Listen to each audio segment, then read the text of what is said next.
Am I the a-hole for refusing to pay delivery and maternity expenses for the child? Plus updates. Original post. About 11 months ago, I, male 28, found out that my girlfriend, female 24, was cheating on me. We'd been together for 4 years and lived together for almost 2. I thought we had a great relationship. We got along well, regular weekly dates, traveled a lot together, and had tons of plans for our future together. We'd even talked about me proposing as soon as she got her finances in order. I found out she was sleeping with a guy, who's friend with a best friend's boyfriend. I told her to kick rocks and that I never wanted to see her again. She went on and moved in with that best friend and her boyfriend. During that time, she never told her family that we broke up and no longer lived together. A few weeks after she moved out, she reached out and told me that she was pregnant and that she is certain that it's mine because the time she cheated they used protection. For context, my pop passed when I was a child, and I have very little memories of him, and as a result, my family struggles and it affected me for a long time. I told her when a kid is born and is confirmed as mine, I'll take care of everything. Until then, leave me alone. A few weeks later, we met up and she swore off everything that the baby is mine and said I should help cover maternity and pregnancy stuffs. I told her keep receipts of everything you spend for pregnancy and maternity stuffs. After the child is born, if it's mine, I'll cut you a check to cover all expenses. If it's not, then we'll part ways. She agreed. She then proceeded to get a midwife and a doula for herself, both pretty expensive. She decided on a home birth. Comes time, baby came early and there were complications. She was rushed to the hospital for emergency C-section, and baby was kept in those wards where they keep newborns who can't survive alone. The day of birth, I went to see her and a nurse took me to see the baby. 2 weeks ago, she sent me receipts of everything and it's totaled over 40K, and she asked for money to pay the doula and the midwife. I told her let's wait for DNA results. Well, turns out I'm not the father. I told her I'm sorry, but she's on her own. She cried and said she and the child are ruined if I don't step up and help them, and went on about how we can have a successful relationship together and raise the kid, and how she's matured and will be a good partner. I told her I have no interest raising someone else's child, and to call on the real father. Well, the guy's broke and is cashier at a local store. Now everyone in her family is trying to convince me to at least pay off the 40K before going our separate ways. I said no. Am I the a-hole for refusing to step up here? Now for the top comments before reading the mini updates. Not the a-hole. She cheated and the kid isn't yours. No responsibility towards her or the child. These people trying to convince you to drop 40K on a child that's not yours are a-holes. These people can give her the $40,000. And all that talk about getting back together was gonna last until the check cleared. Did she even stop banging the cashier, or is he on hold till the delivery is paid for? Also, she could have gotten a DNA test long before making any serious decisions. Sounds like she knew all along and was trying to railroad you into raising the child. Please run as fast and as far away from her as you can. See, I was thinking that too. The other thing that occurred to me was that she may have already had someone taking care of the expenses that she had arranged for pre-birth, and that she was going to pocket the 40 grand after the fact and use it for something else, because that doesn't seem out of line with her behavior so far. Not a-hole, she made decisions based on her assumptions. So far, she has shown she isn't interested in a real long-term relationship with you. She dug herself a hole and is now asking you to get her out of it. You are not responsible for her, nor her actions. Her family are a-holes for asking you. She is the one who caused the breakup. You were not living together when she incurred the debts, and they are for her pregnancy with another guy. If they are concerned, ask why they are not able to pay. Please do so publicly. I haven't said anything publicly, but I will if they continue. And thanks for your words. Control the narrative, or she will soon say you abandoned her and your son. The moment she cheated on you, she is no longer your responsibility. The moment you knew the kid is not yours, he is no longer your responsibility. Let people know about these facts. Still, there will be people telling you to be the better man. Just don't. Ignore them. She wasn't the better woman when she decided to sleep with another guy behind your back, so not your problem. Yes, she still tells people I'm the father. I've had to clarify to a few people already. You just need to make a public clarification at this point. Post those results where she can't keep slandering you. You don't have to give dirty details on the cheating unless you want, but 100% should post, "I am not the father of X's baby." X knows this because a paternity test was done. I will not be paying expenses for or parenting another man's child. Now for the updates. I had to lawyer up. She's still pushing the deadbeat dad narrative and painting me as the bad guy. Second update. Hey guys, since having to get a lawyer, I blocked her and everything in her circle. I shared with my family and friends the DNA results, and they were all baffled by her brazenness. Some of them had a good laugh, especially my mom, who never liked her much. My lawyer told her that she needed to fix what she's done and clear my name, or we'd sue her amongst other things. Last night, she made a post on Facebook telling everyone that she and I have not been together for nearly a year, and that the child isn't in fact mine. She made another post and tagged the guy who's supposedly the father. She messaged me in WhatsApp. I hadn't blocked her there. She apologized and said she was desperate and angry at herself for cheating, and wished on everything she never did and that I was the father, and said she hoped we can maybe be friends. I never answered her message and don't plan on it. Next story. Am I the a-hole for calling off my engagement because my fiancé hangs out with someone she had no self-control when it comes to sex? Original post. I was engaged to my girlfriend. We have been together for about 3 years. We took our friends to celebrate. We all got a bit drunk, and her friends started spilling some stuff about my girlfriend's past. The friend said that my girlfriend finally managed to control her side, and she never could control herself around her friend. More specifically, her male friend. Let's call him Bob. So from what I heard about Bob, he used to hook up regularly with my girlfriend. After we got home, I asked more questions to my girlfriend about her controlling herself. I had to press her, and she confessed that she cheated on previous boyfriends with Bob, and Bob cheated with her. She confessed that her exes never found out. Bob and her still hang out from time to time. They were friends since college. And now I'm here, her boyfriend who was her fiancé, now having almost no trust towards her. I asked for the ring back, and she insisted that nothing happened with Bob since we got together. But after learning all of this, I just don't believe her. Now for the top comments before reading the update. Admitted cheating on past boyfriends? Plural? With a guy she still hangs out with that she never mentioned while engaged to you? Do not listen to these people saying you're overreacting. Even if she didn't cheat on you, she hid this from you because obviously you would not approve. The trust is broken before you even said your vows. I used to have a friend like this. Cheated on every single boyfriend. I asked her to please stop telling me. She started dating her husband soon after I asked. She probably cheated on him too. I debated telling him, but knew she'd twist it around to me being some crazy jealous friend. We aren't friends anymore. But I bet the friend didn't slip the info because she was drunk. The alcohol was a cover. She's trying to tell Opie. My son did exactly that. He got drunk and told his girlfriend about her best friend's boyfriend cheating on her. My son was also friends with a cheater, but after him witnessing the way he treated his loyal partner, decided it was the final straw that broke their friendship. The guy is a loser, like I said, final straw. Anyway, he knew it would get back to the right person, and it did. She kicked him to the curb. Not a-hole. Seeing her past actions, you decided that you could no longer see her the same way nor could trust her. And in a relationship of 3 years, I believe this topic should have been brought up by her long ago, as it is an issue she had with her exes. As you mentioned, none of her exes found out, which means that she was good at hiding it. Hence, it gives you more reason to believe she might be cheating on you too. Good luck. And they dated for 3 years, met Bob multiple times, and she never told him. Yeah, very trustworthy. Not only that, from the way the post was written, it sounded like the girlfriend hadn't been honest about her lack of self-control over her hoe side too, especially when it comes to hoeing for Bob. Like if she legit has such a poor control over herself when it comes to keeping her genitals safe and away from Bob, and by extension her issues with cheating on multiple past boyfriends, you'd think she'd work on herself more before getting into yet another relationship. Or at the very least, be honest with her current boyfriend about her control issues, or lack thereof, because one would think she'd learn from her past mistakes, right?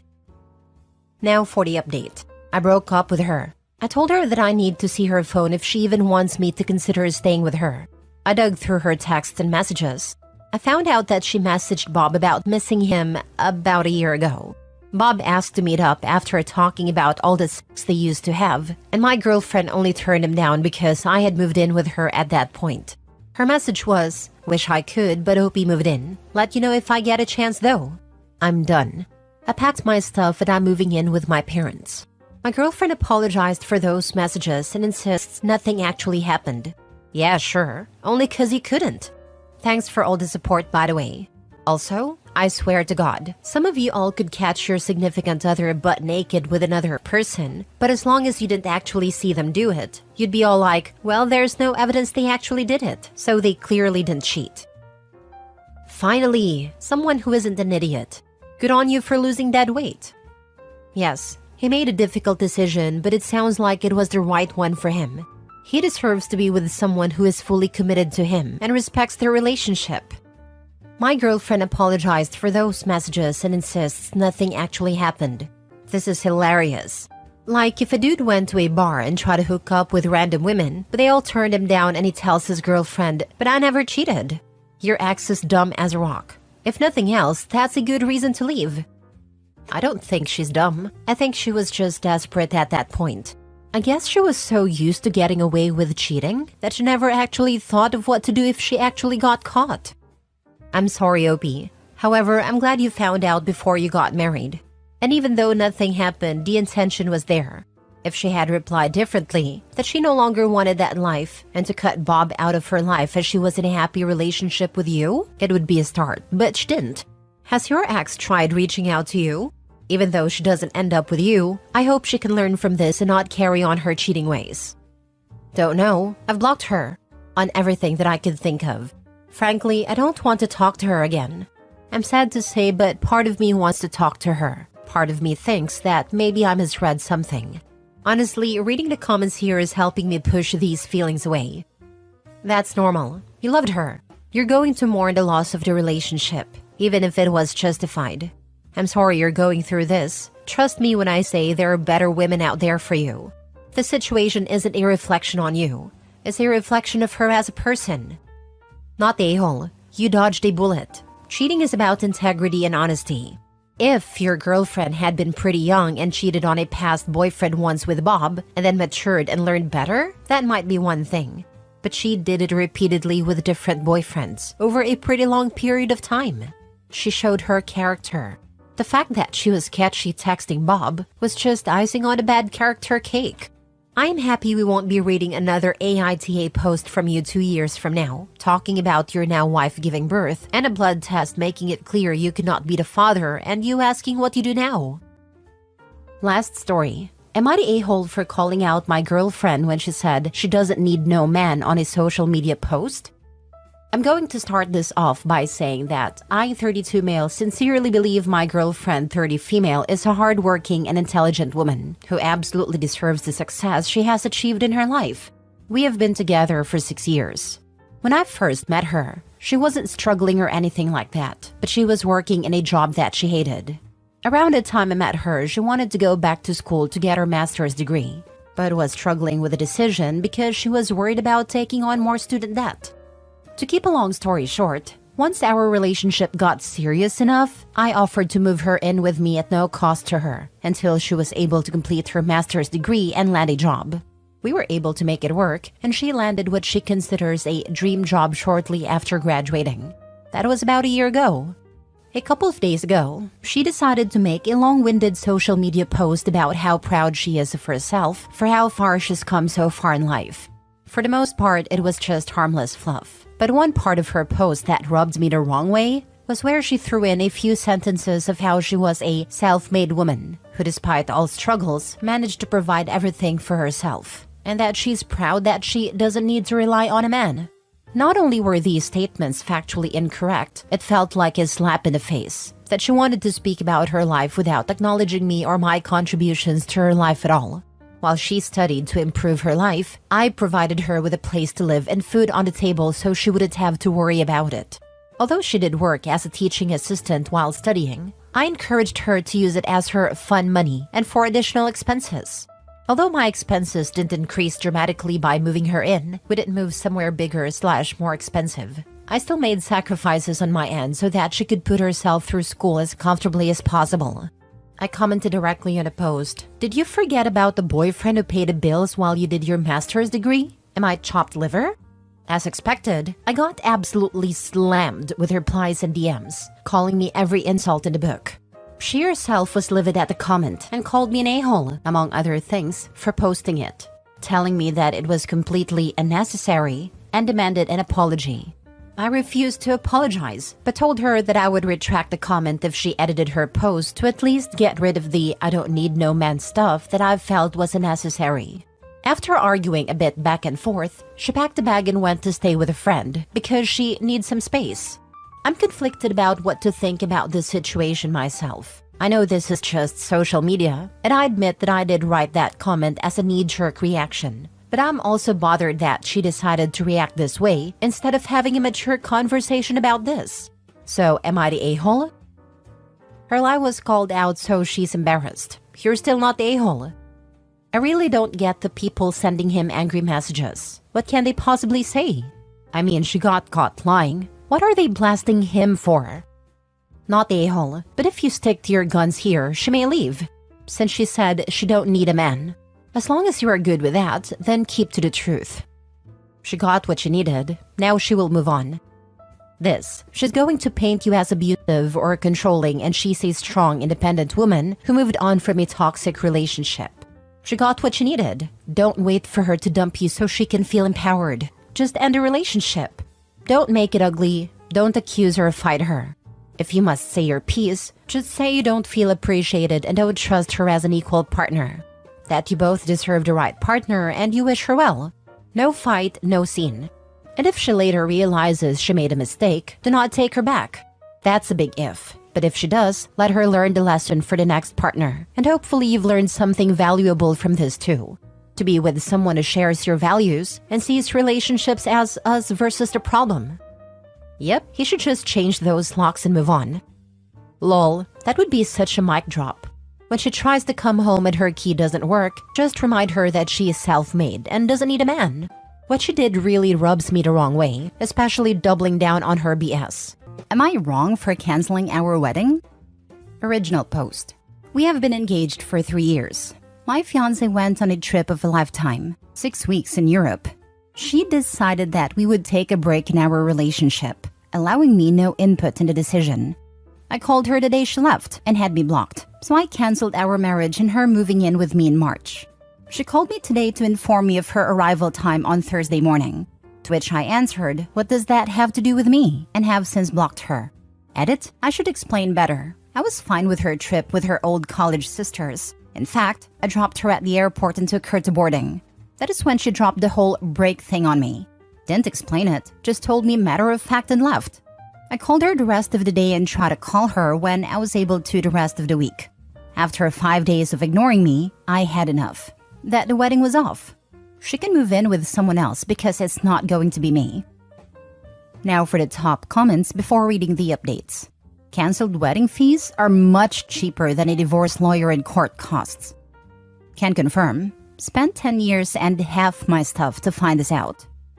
I'm reminded of one of my favorite comments I think I picked up here. The lion, the witch, and the audacity of this bitch. She blocked you for 6 weeks to go to Europe on a break so she could bang people. I am so sorry that happened to you. I would have broken up with my partner if he blocked me just because he goes on a trip. If she wants to be free before the marriage, she will do it again. Not wrong. Yeah, there was no need to have a break otherwise. She wanted to cheat without admitting to cheating. Why else would anyone need to have a break when it was simply a trip? I feel so bad for the OP too. She even allowed him zero input. Are you kidding me? And blocked him. What is wrong with her? OP, I'm happy for you that trash took itself out. I'm amazed at a woman's gall. 6 weeks before a wedding, taking a break from the relationship, going over to Europe, then expecting to come back as if everything is unchanged. She was probably thinking as she was getting on a plane, I'm not worried about that, I'll just give him some and get back in his good graces. Boy, is she going to get a surprise. Please update us. This is what she said. I'm going on a trip to get railed by anyone I choose, but when I get back, I expect you to be there for all the love and support in marriage. Also, don't ask what I actually did for 6 weeks, because I will lie and trickle truth you to the bitter end. Wow, the audacity on her. When she decided that you were taking a break with no input and blocked you, the relationship was ostensibly over. Actions have consequences. Trust is broken. You deserve better. Move on. Stay strong. It's going to be hard. You have not heard a last from her. I'm so sorry. Now for the first update. We have a group chat among people close to us. Today, I informed them all that our marriage is cancelled and our relationship is over. Did that about 10 a.m. The chat quite literally exploded, starting with questions about what happened, which I answered honestly. About 2 p.m., she started just asking me to call her so we could discuss this. I told her that talking on chat is perfectly fine. She said no, this is something between just us. Still have not spoken with her. Last message from her at 6 p.m. Please pick me up at the airport so we can talk this out as we planned. I answered her, that was your plan, not mine. None of this was my plan. Her flight is at 9 a.m. I wish her luck. Did she block you in social media too? Or just the phone? When I'm traveling, I always update my Instagram and Facebook feed with typical vacay pics. Surely her or one of the other girls kept everything updated? Was blocked everywhere I could think of. Stay strong, OP. Get ready for tears, not bubbles, the whole nine. There just simply isn't an excuse she can give you that will excuse the last 6 weeks. Keep that in mind and block her. No reason to keep entertaining the calls, voicemails, and texts. Hang in there. Good for you. Do yourself a favor and never speak to her again. She did not care about how her behavior would affect you and how badly she would hurt you. This is not someone that you spend the rest of your life with. Your ex did you a favor. If you were to meet with her, she would minimize her actions, call you controlling and insecure, and blame others. Do not give her closure or make her feel good about herself. I hope you change the locks to your apartment if she has the key, or else you could come home to a trashed apartment. Keep us posted. I didn't even think the fact that she has a key. I'm going to get that fixed right away.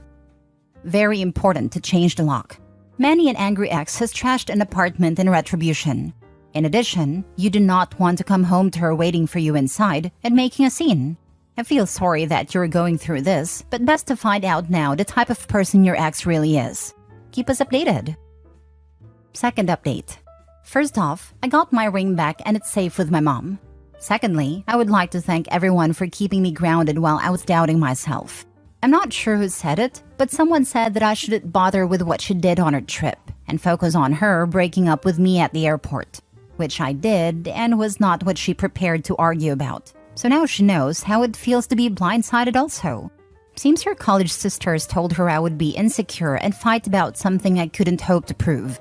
So when I didn't, she didn't know what to do.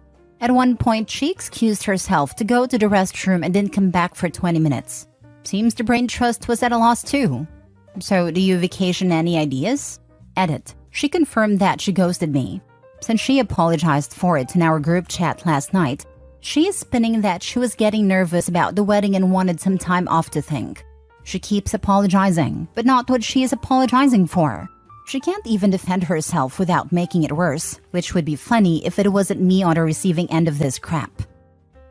I think the answer for a vacation is clear. 6 weeks in Europe.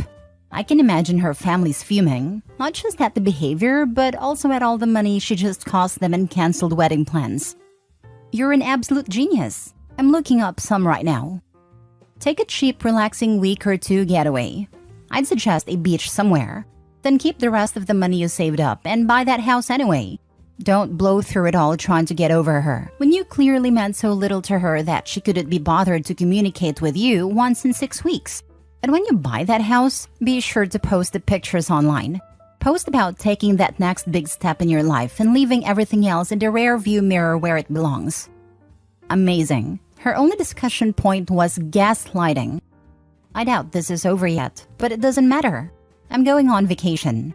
I've been saving for a house for 3 years. I am going to spoil myself. Ever been to Costa Rica? That's still among the nicest places I have ever visited. You know how some people like mountains and others like beaches? There, you have both. Plus, the local beer is not bad. Did she attempt to explain or justify her springing a break on you as she boards the plane or blocking you in everything? She even tried to change the subject to what happened on the trip instead of what happened between us at the airport. That is what she was prepared for. Now for the last update. I would like to thank everyone for helping me stand back up. I was depressed and feeling quite worthless. I leave tomorrow for my first trip across the pond, I think they say. I'm going to nerd out with my buddy and explore Edinburgh, which in the pics I looked at seems amazing. I will try to keep my Reddit family updated as much as I can. Once again, thank you all so much. Next story. Am I the a-hole for divorcing my wife because she lied about her fertility? I, male 38, have been with my wife, Natalie, female 37, for 8 years, married for 4 years. Natalie has a daughter from a previous relationship, Kaya, female 12. Kaya's dad left when she was a newborn. We have no idea where he is. I love her as if she were mine. She calls me dad and has a great relationship with me. I told Natalie from the very beginning that I would like to have biological children, and she said she's open to having more kids. After we got married, we bought a nice place and started trying for a baby. After a year, we did some testing and all came back normal. My wife said IVF would be too costly and hard on her body. I was secretly devastated, but I decided to come to terms with the fact that I'll never have any biological kids. This was until a few days ago when I found out from Natalie's sister that Natalie lied to me. She and her sister got into a fight in our house, and her sister screamed, "At least I don't take pills behind my husband's back and claim I'm infertile. Does he know you had an abortion?" I was floored. My wife kicked her sister out and started crying, saying she really didn't want another kid and didn't want to lose me. I can't believe she lied to me instead of talking to me. I just left. I have been staying at my parents' house since then. Natalie begs me to come back, and she says we can try for a baby. Kaya even messaged me to come back. My parents think I should just move on and give her another chance. She made a mistake, and she apologized. Am I the a-hole for wanting a divorce for this lie? Edit. I live in Canada. I'm pro-choice. I do believe women have to control their bodies. Don't lecture me about her rights. But this is a different case. She lied to me. I could now have my baby in my arms.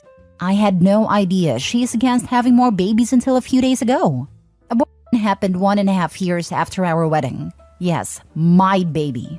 Yes, she saw me devastated and upset when she claimed we can't have a baby. I can't believe she lied in my face. Now for the top comments. Not the a-hole. There is nothing wrong with not wanting to have kids.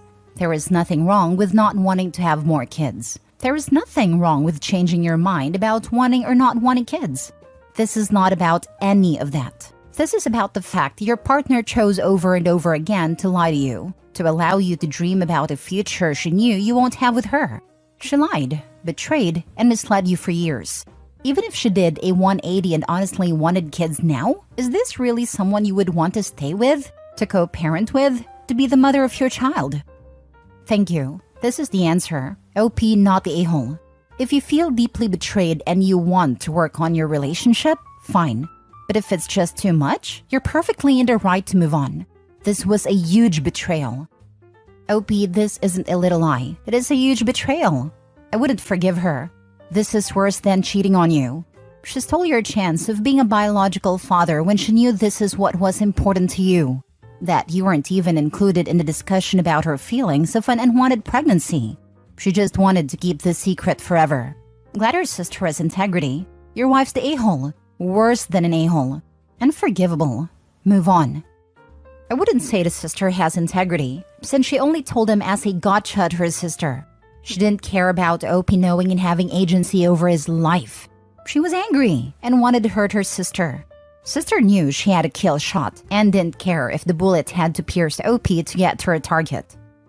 Perhaps sister was keeping a secret that was too big and she exploded from the weight of it all. And the sister just couldn't keep it anymore. It is awful OP found out this way. And his stepdaughter's life is about to change forever. Not the a-hole. That is not a small lie.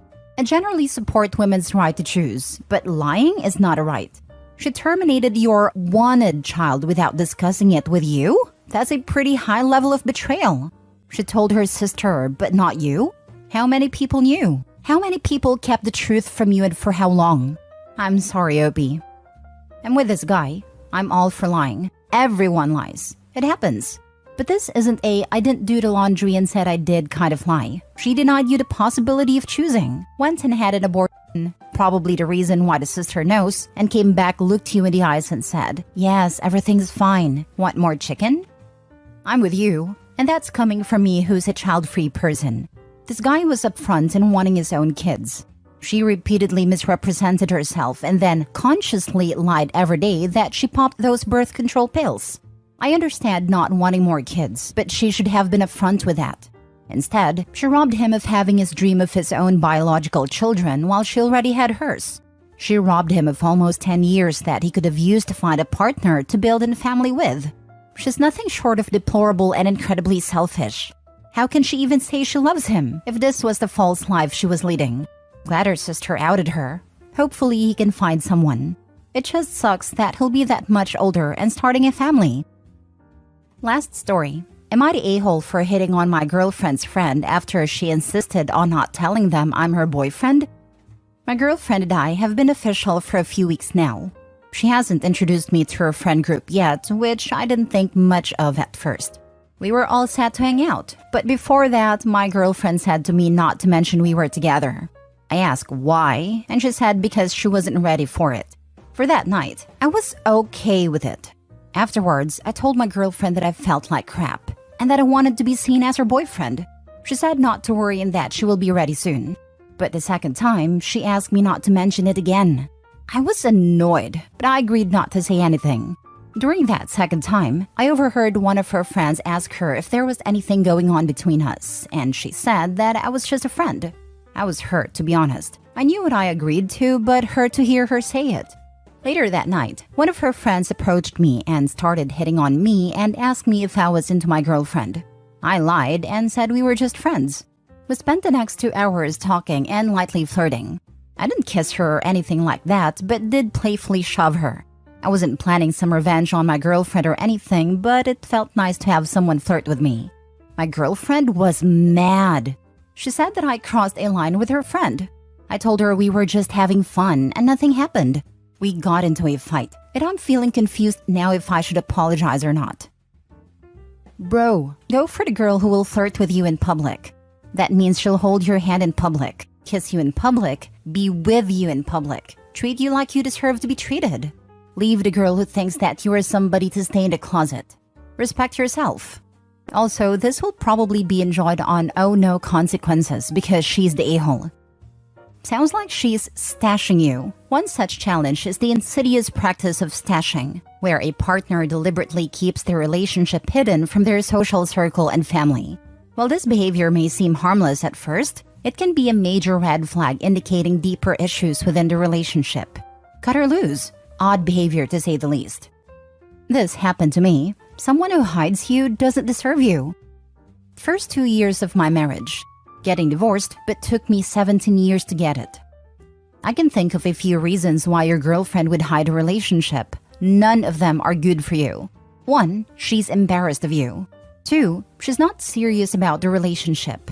3, she wants to be able to meet guys while hanging out with her friends, and no one will question her on it. Dump her and get with a friend, not the a-hole. Or 4, her friends already know she talks to other guys, so they'll judge her or say something if they find out she's been in a relationship the whole time. That was my first thought. If that was the case, she'd be running a huge risk of her friends asking where the other dude was. But she's dumb enough to think she can call her boyfriend just a friend right in front of him and have him be okay with it. So I'm willing to believe she'd be dumb enough to take that risk too. Yeah, from what I'm reading, this looks pretty likely. Or maybe there's a guy in the group that she wants as her backup boy. Either way, she sounds absolutely charming. Dude, that's freaking hilarious. She had that coming. The literal only reason I can think of for not wanting to let people know is because she's looking at other guys too. I would present point of view to her, but, you sure you want to do this? Not the a-hole, but mostly because she was first. Or she's not proud of him, thinks she'll be viewed as settling or something. So she wants to have him around till she finds a better option in her eyes. No matter what, it's a massive red flag. My ex-girlfriend in a nutshell. Kept me around but wanted to be with her coworker the whole time, and dumped me as soon as he got dumped himself for treating his partner like crap. It is what it is though. She's in an abusive relationship now. Update. Am I the a-hole for calling divorce immediately after finding out my wife emotionally cheated on me?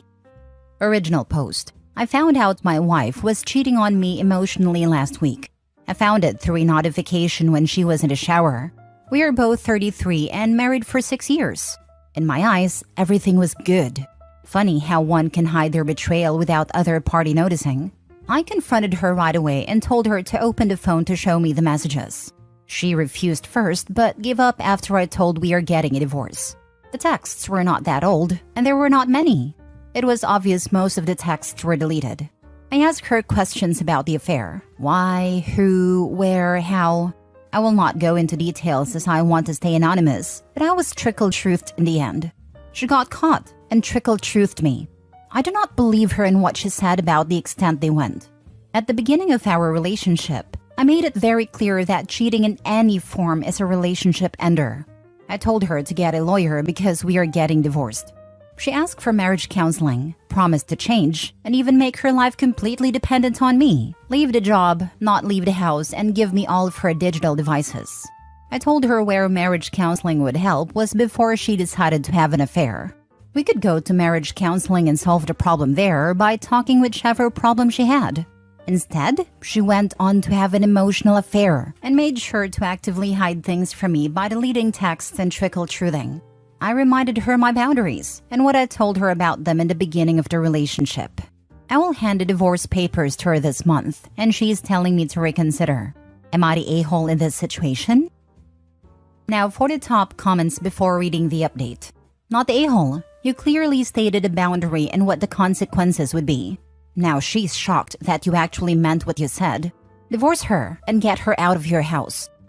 You clearly stated a boundary and what the consequences would be. Just wanted to add, this is a pretty universal boundary that you don't have to state to expect your partner won't cross. Even if you never have a convo about cheating, it's still reasonable to end a relationship. Agreed. There are boatloads of things you shouldn't have to explicitly tell your boyfriend or girlfriend not to do. I've never explicitly told my wife to not stab me, but I'm pretty confident that she's able to figure out that doing so is wrong, and that I will divorce her if she does so, and I survive. Likewise, I don't have to explain to her how divorce will be the result if she cheats in any way. Not the a-hole. The trickle truth is the problem that makes reconciliation a non-starter. You can't trust her. All the things she's willing to do now are band-aids. Who wants to be married with someone who can't have a life outside of you because they may cheat again? She made her choice. Don't let her drag out the inevitable. This. If they come to me and confess, I may consider at least listening. If I had to dig out oak roots to get the full story, you can't repair the damage. This is exactly why I got divorced. The cover-up was worse than the crime. I don't need to spend the rest of my life playing Nancy Drew. Also, let's not forget the quitting her job and never leaving the house means if they get divorced in the future, he'd probably owe her alimony since she no longer has her own income. Also, this seems like such an interesting and extreme response. Like you'll quit your job and never leave the house? Why? Like what person would be like, yeah, okay, you're in house arrest now. You're a housewife? It makes it seem like she's offering a dramatic solution like she's just throwing spaghetti at a wall to see if it sticks. I don't know. It just kind of strikes me as putting it back on the other person to be the bigger and better person by saying, oh no, you don't have to quit your job and stay at home all the time. So in order to not cheat and prove her loyalty, she proposes this probably outlandish entire lifestyle change to ensure she won't cheat or something. It makes him the bad guy even if he agrees to her proposed solution. It's scary, especially because you had to be so persistent to get whatever truth you did find. I feel like you just never know with these types of people. What all would they hide if they could? It breaks the whole trust. It's your marriage, so if you want to work on it, I would understand. But if you feel so clearly about it, anyone would understand wanting to divorce. It's the deleting and the withholding info and the trickling. I'm so sorry. I've been married for 36 years. Trust and love are the currencies of a successful relationship. If you don't think that you can ever trust her again, then leave. If you still love her, want to save the marriage, then try therapy. Only you know what you feel strongest about. I wish you luck and joy. As someone who has been married almost 30 years, I 100% agree. Trust is a critical pillar of a successful relationship. Without it, it fails. Only question is when and how much pain you want to go through. Now for the update. It's 100% divorce now. I think I was looking to relax and validate my logic with that post. Love is there, but trust is broken. My heart told me to have a hope, but my logic told me to divorce. Logic won in the end. It has been over a week now and I still do not get the full information about the affair. Yesterday night and this morning, after the post, I came to learn new information about the affair, and I am still not sure if it's the full extent. To clarify the emotional affair part, they texted, sent nudes to each other, and there were I love yous involved. If it's not cheating, I do not know what it is. Whatever, I still do not know the full truth and she refuses disclosing who exactly this affair partner is. My trust level for her is so low that she could say sky is blue and I would doubt it. This relationship is just over. Dead. I will go ahead with the divorce as soon as possible so I can process my feelings alone after she leaves. Some people told me I would not be able to find anyone at 33 as a male. This is the last thing I worry about after divorce. First thing is to get over the relationship and put myself together better than ever. I'm planning to start individual therapy right after I sort things out. I can date after that easily. Hope seeing you with a happy divorce update and in a better mood. She won't tell you who the affair partner is, probably to protect him and is still choosing him, but she has the gall to ask you to not divorce? She's still hiding details, and most likely those details are the physical aspect of the affair. I highly doubt they were telling each other the I love yous without there being physical cheating going on. You are absolutely making the right decision. She won't tell you who affair partner is, but you have his nude pics he sent your wife? That should help identify him. Oh yeah, just go around at her work, asking blokes to drop their trousers and inspect their junks. I can't imagine why anyone would say that bit about being 33. Ignore that crap. The other guy must be married if she won't divulge. Sounds like you've made the right decision. If you do find out who Loverboy is, out him. Good luck. I read that and was thinking I must be screwed then as I'm a 32 female who's been single for a while. Must get started on becoming the old cat lady, haha. It's crazy cat lady. If you're going to plan accordingly. She's not disclosing the affair partner because it's someone close enough for you to have access to him and possibly the whole truth. I'm very sure you know this guy. She's also not disclosing because she's not planning on ending the affair at all. They plan on going below the radar and simply will get better at deceiving. Because they have easy access to each other. Anyway, her not being completely open bar for him means that there's no working through this. Should you even wish? Prepare to be hurt pretty bad when you find out who he is. After the divorce, they'll be out in the open in no time. Making that decision and sticking to it is very difficult. You've made a first step, and that's amazing. You probably will never find out the full truth. I'm divorcing my wife now for very similar circumstances. You will find someone else at 33. There's literally billions of fish in the sea. I totally agree. 33, looking good, feeling good, earning good, attentive. The amount of people in that thread who have no idea what emotional cheating even means really shows that when you come to Reddit for advice, you are largely receiving advice from 13-year-olds with almost no life experience. Next story. Am I the a-hole for telling my girlfriend she's a gold digger after she refused a prenup? I, 28 male, and my fiancé, 26 female, have been dating for 5 years. We met during college and have been inseparable ever since. I currently run my own catering business while she works as a financial advisor. During our relationship post-college, I've been earning quite a bit more than her, and for the most part, I'm completely fine with it. I pay for all our household expenses and didn't really expect her to contribute anything. She wants to go back to college to get her master's, so I've always told her to save up for college and I would take care of the rest. She's genuinely the love of my life. She's smart, charismatic, gorgeous, and is extremely kind and patient with me. From the moment I've been dating, I felt like she was going to be best I was ever going to have. So regrettably, I started treating her as such. I bought her lavish gifts, took her in fancy dinners, and the more my business flourished, the more I would spoil her. A month ago, during our trip to New York, I proposed to her. Up to that point, that was the best day of my life. But the devil had other plans for me, I guess. As soon as we came back from our vacation, the crap storm started. She started looking for venues and took the charge in planning our wedding. I was genuinely happy and couldn't wait. But when I saw the price of our dream wedding, I started to question everything. With the venue and everything else, it totaled to $400K. I mean, seriously? Initially, I thought she would pay for a chunk of it, since she had massive savings by now. But when I asked her, she told me it was my duty as a man to pay for the wedding. We got into a huge argument that evening, and I went to stay at my parents' house. Told them everything. I know I earn well, but there was no way I was spending $500,000 on a wedding. My parents were on my side and told me that their friend who plans weddings would give me an offer for a much cheaper wedding. In the meantime, I should ask my fiancé for a prenup.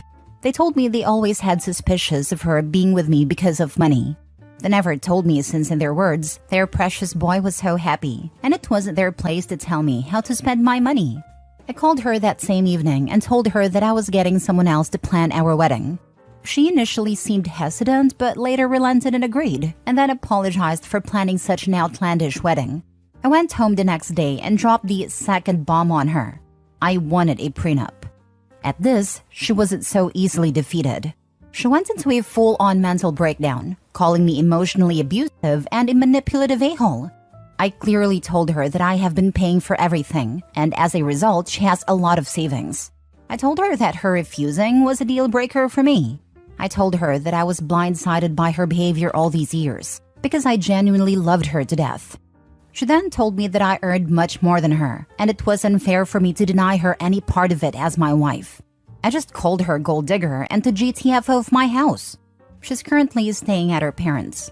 Her mother has been blowing up my phone, telling me that I shouldn't have proposed something so selfish to her, and that calling her a gold digger really hurt her feelings. She then demanded an apology from me. I haven't bothered responding. To me, this whole situation is insane. Don't get me wrong, I still love my fiancé to death, but this whole saga really opened my eyes to how spoiled and entitled I made her.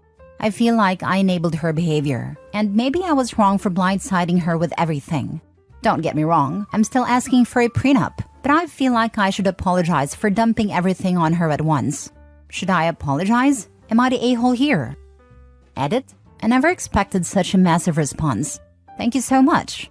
I know I could have handled things much differently and set clear boundaries to begin with, but again, I was just blindsided with love. I justified her behavior as just a thing I had to, as a man. We live in a quite conservative country where typical gender roles are preached.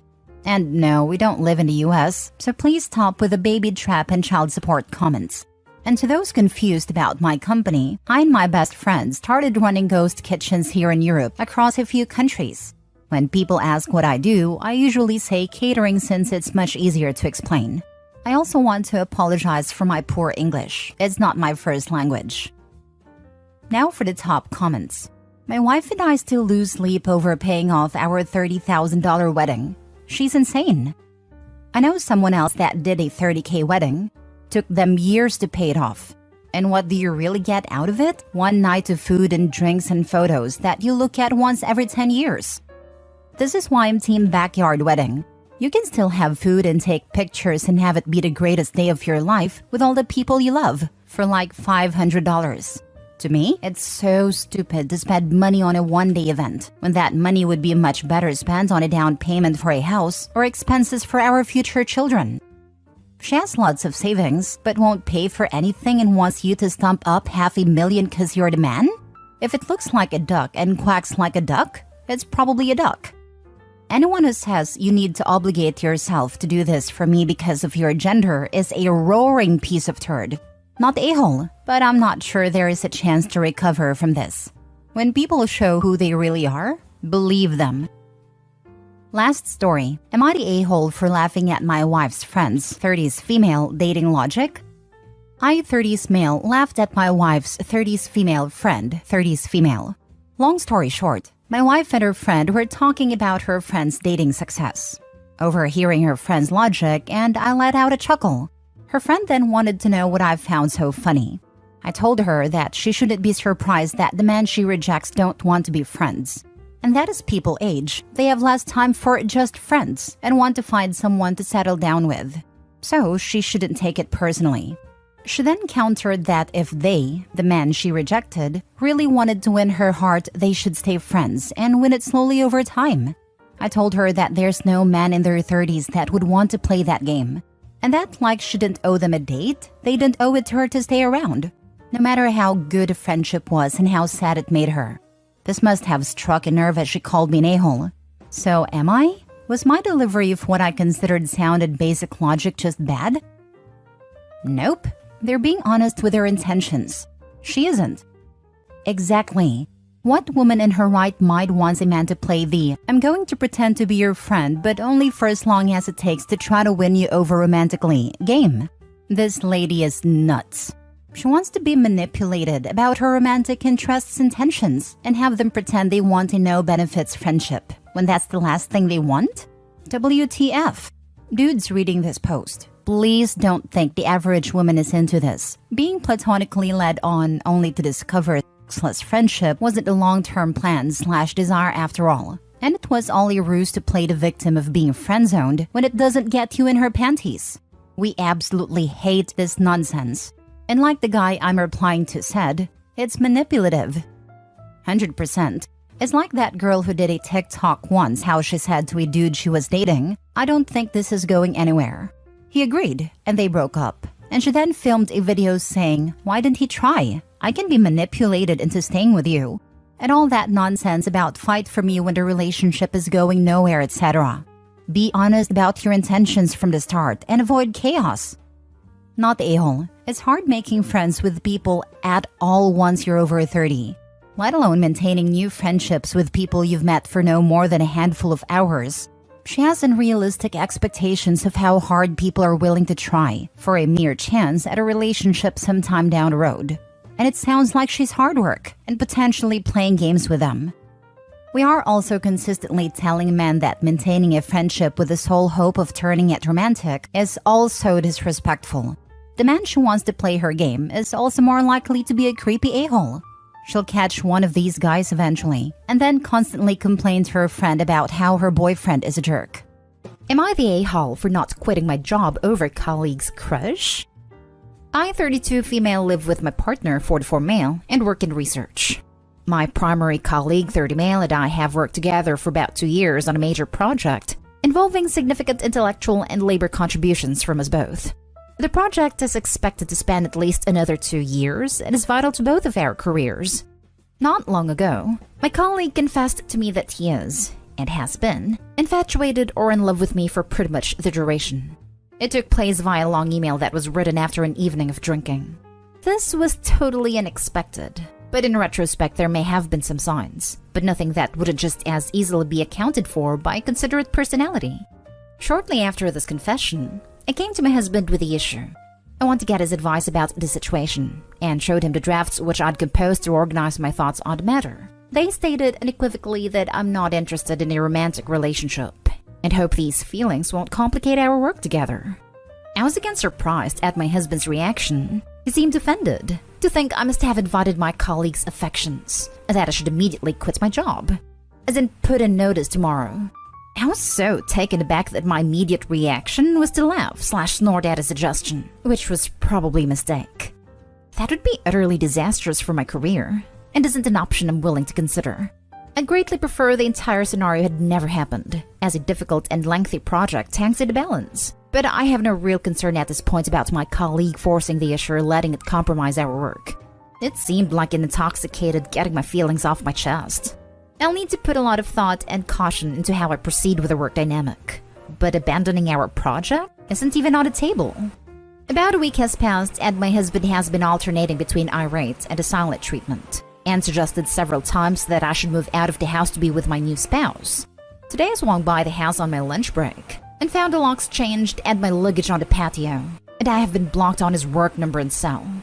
Obviously, he cannot possibly intend for me to really move out, and is just pulling what I absolutely believe to be an a-hole-ish power sulk. But seeing how seriously he's taking this has my doubts up. Maybe I was ultimately too uncompromising, when I refused to even entertain quitting my job for the sake of conversation and his feelings, and to shut the idea down so abruptly. Am I the a-hole? Now for the top comments before reading the little updates. Not the a-hole. Your husband, on the other hand, he is totally the a-hole. He seemed offended to think I must have invited my colleagues' affections and that I should immediately quit my job. Because obviously the only reason someone could possibly have a crush on you is because you have instigated it. Who is on the house? Can't just chuck your stuff out. That's a great conversation to have with a lawyer. House is actually in my name, inherited from my dad before I married. The luggage I packed contained only some random things, a couple of suits, miscellaneous items from my nightstand. This makes me believe he is just chucking an outsized tantrum instead of expecting me to actually vacate. But you've brought up some good points. I know it's hard to face, but I suspect he actually does, if he's gone to the lengths of changing the locks and packing up all your stuff. But if this is how he acts over you refusing to ruin your life over something so minor though, you're probably better off without him. If you do talk to him again, which you absolutely shouldn't unless it's with police present or through a lawyer, do not leave your job for him, no matter what he says. Almost every abusive relationship starts with the man convincing the woman to leave her job. My horrible ex tried it, and thank God I didn't because it was my lifeline, and this behavior has mistreatment written all over it. Find a place to stay that he can't possibly know about and get a lawyer. Change any passwords he would know, especially anything tied to money or credit. Check with a lawyer before doing this with joint accounts though. Keep a charged cell phone on you at all times. Make sure a trustworthy person knows where you are, and consider getting some kind of self-defense tool. He may go insane when he realizes you're actually leaving and not begging for him back. Not the a-hole, obviously. He's actually in for a rude awakening if he tries to kick her out. His name is not on the house. It's her house she inherited. He has no stake to it and legally can't evict her. She can evict him though. He's throwing a tantrum because a coworker has a crush that clearly is not returned at all. And a good husband would never ever demand his partner to risk their entire career over this. I'm sure Opie knows how to handle her workplace stuff, so he needs to cool it. Though Opie, I agree with this. You need a lawyer, and to take some self-defense classes. Not just because you're a tantruming husband, it's a good idea to have the courses anyways. Just in case the crush goes sideways, etc. Please be careful. Also, OP, not the a-hole. Your husband needs help desperately though. He is showing signs of abusive behavior. And now for the updates. Hubby called me. Long story short, he's been extremely anxious each day when I leave for work, and buckled from that pressure today. I'm welcome back home once I've quit my job, which is obviously still unacceptable. I am considering taking a week of accrued paid leave, which will hopefully result in an adult conversation with husband, as well as coming to a decision about how to best handle colleague. That failing, I'm hearing the word lawyer loud and clear throughout these comments. I'm grateful for all of the support and perspective. Update 2. I ended up calling my sister third date female, something I avoided initially because I didn't want to stir the pot by involving family members who are already disliked by husband. I'm currently with her and cousin, 35 male, who are both supportive. Our plan is to call a locksmith tomorrow to regain access to the property. Husband can ruminate with friends or at a hotel for the present, and for cousin to collect some important things of mine from the house, and for me to stay with my sister for a few days while I take a hard look at my situation and options. I'm not set on divorce at this point, but I definitely need to reassert some very basic boundaries before exploring further discussions with my husband.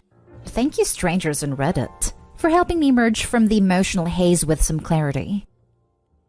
Next story is titled, Am I the a-hole for making my husband miss seeing his mom for the first time in over a year on her birthday? Last night was my 21 mother-in-law's birthday. She is 65 and healthy, but my husband 23 hasn't seen her since the beginning of the pandemic. This is important to know. I'm 34 weeks pregnant and also healthy. But last night, I was feeling particularly emotional and physically in pain from working. I'm working from home until my due date, but my boss made me go in to make copies, and that turned into a half-day event. By the time I got home, I was exhausted and in need of a massage. My husband was on his way out of his mom's dinner, and he was expecting me to meet him there. He was disappointed when I told him I wasn't going to go, but he understood. However, When I asked him to stay back for half an hour to give me a massage, he got upset that I'd make him late and in turn piss off his mom on the day seeing her again for the first time since pre-pandemic. So I suggested I get a massage from our mutual friend, my best friend's boyfriend, who is a massage therapist in training. But there's a tiny bit of history between us, so my husband didn't like that either. So to quicken the recount, we argued. He ended up being late. And after his mom called and he blamed me for his being late, which resulted in me getting lectured by his mom, I told him to stay home and take care of me, or he'd have to start paying his own phone bill. I pay his. He did it, but then slept on the couch that night. Didn't speak to me at all today. And tonight when I returned from making more copies at the office, he'd claimed the bedroom, leaving my stuff for sleeping on the couch. About an hour before writing this, my sister-in-law, 30s, called and yelled at me for not letting my husband go to the dinner. He'll be able to see his family, including his mom, whenever now that she's vaccinated, but he missed out on the family reunion experience of the dinner. But I literally just needed some TLC. So, am I the a-hole? Now for the comments before the little update. You're the a-hole. There's a time and a place for needy behavior. That time ain't it. Why couldn't the massage wait till later? You also blackmailed him into staying home, not to mention the weird threat to invite an ex over. You're the a-hole. No one's mentioning the whole guy who she has a tiny bit of history with thing, which is such a weird manipulative card play. You're the a-hole. Time to grow up before your baby comes. You're acting manipulative, immature, and honestly are toxic as hell. Seriously. You said you'd get a massage from a guy you have history with? What?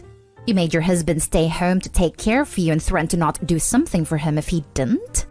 You are legit toxic. And I wouldn't be surprised if he does leave you behind after that psycho bullcrap. I'm fairly certain that this is the first Reddit post that has actually gotten under my skin. I don't think I'll be able to add anything new to the conversation here, but I'll give my 2 cents. First, you obviously think you're hot shot if you think that you have the power to threaten a grown man by not paying the phone bill. Providing phone service is a responsibility given to you in this relationship, and you don't get to just shrug your responsibilities because you don't get a damn massage. It's a stupid threat anyway. The man can go and get his own phone if he wanted to. It seems he comes from a family with a backbone. Second, get the hell out of here with this inviting your ex over to give you a massage. Pregnant or not, the man is right to have to put her ass on the couch. That is one of the most disrespectful, immature things I heard in a while. I hope you take a good long time to flip the roles and put yourself in his shoes on that one. Third, I understand in sickness and in health, but it's not your nanny. If you're all tense, take a nap, some salt bath or something. It's fine if you're tired and want to stay behind. His mommy has been there and I'm sure would understand. Let him go eat dinner with a woman who chose to make her life about him. Good on her and her daughter for calling you out on this. You're the a-hole. I wouldn't be able to talk to you for at least a week.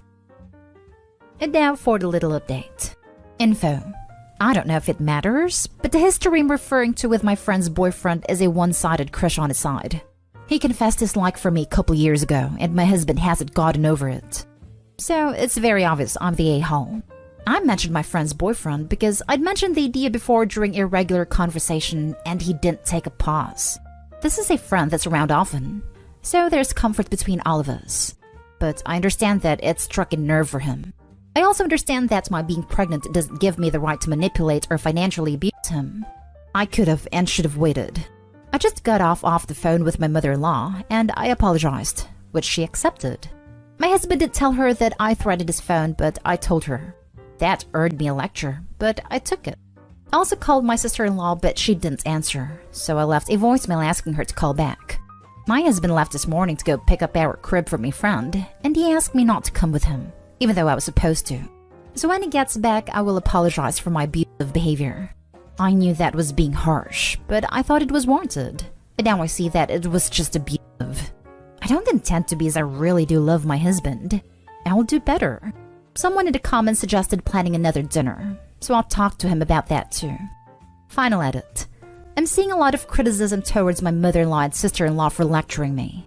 In their defense, I've known them since I was a child. My husband and I were best friends before spouses, and we spent a lot of time together. So my sister-in-law sees me as more than a sister by law, and same with mother-in-law. Some of this was happening before my relationship, but it's mostly always been acceptable. Now for the next story. Am I the a-hole for not having sympathy for my fiancé? My fiancé sprained his ankle rather badly at work about a week and a half ago. He's been told to use the RICE method: rest, ice, compress, and elevate. He refuses to do this, or do anything to help his ankle heal. Instead, he insists on putting full weight on it, doing nothing to stabilize it, and having this attitude of, "I don't need to do all that, it won't help me anyway." My fiancé is now groaning with pain, and very noticeably limping with every step, and can barely go up and down the stairs. He's complaining how much pain he's in, and how nothing has ever hurt this badly, and is looking to me to feel sorry for him and treat him extra special. That's not me. I don't pamper or baby adults, but when I've tried to get him to let me actually help him take care of his injured ankle, it's been rejected. I got fed up and told him I have zero sympathy for him because he won't help himself, and he won't allow me to help him. And he knows he's just making it worse. So stop looking to me for special treatment because it's not happening. Am I the a-hole? Edit. He also refuses to use any mobility aids like crutches or a cane, which would be helpful.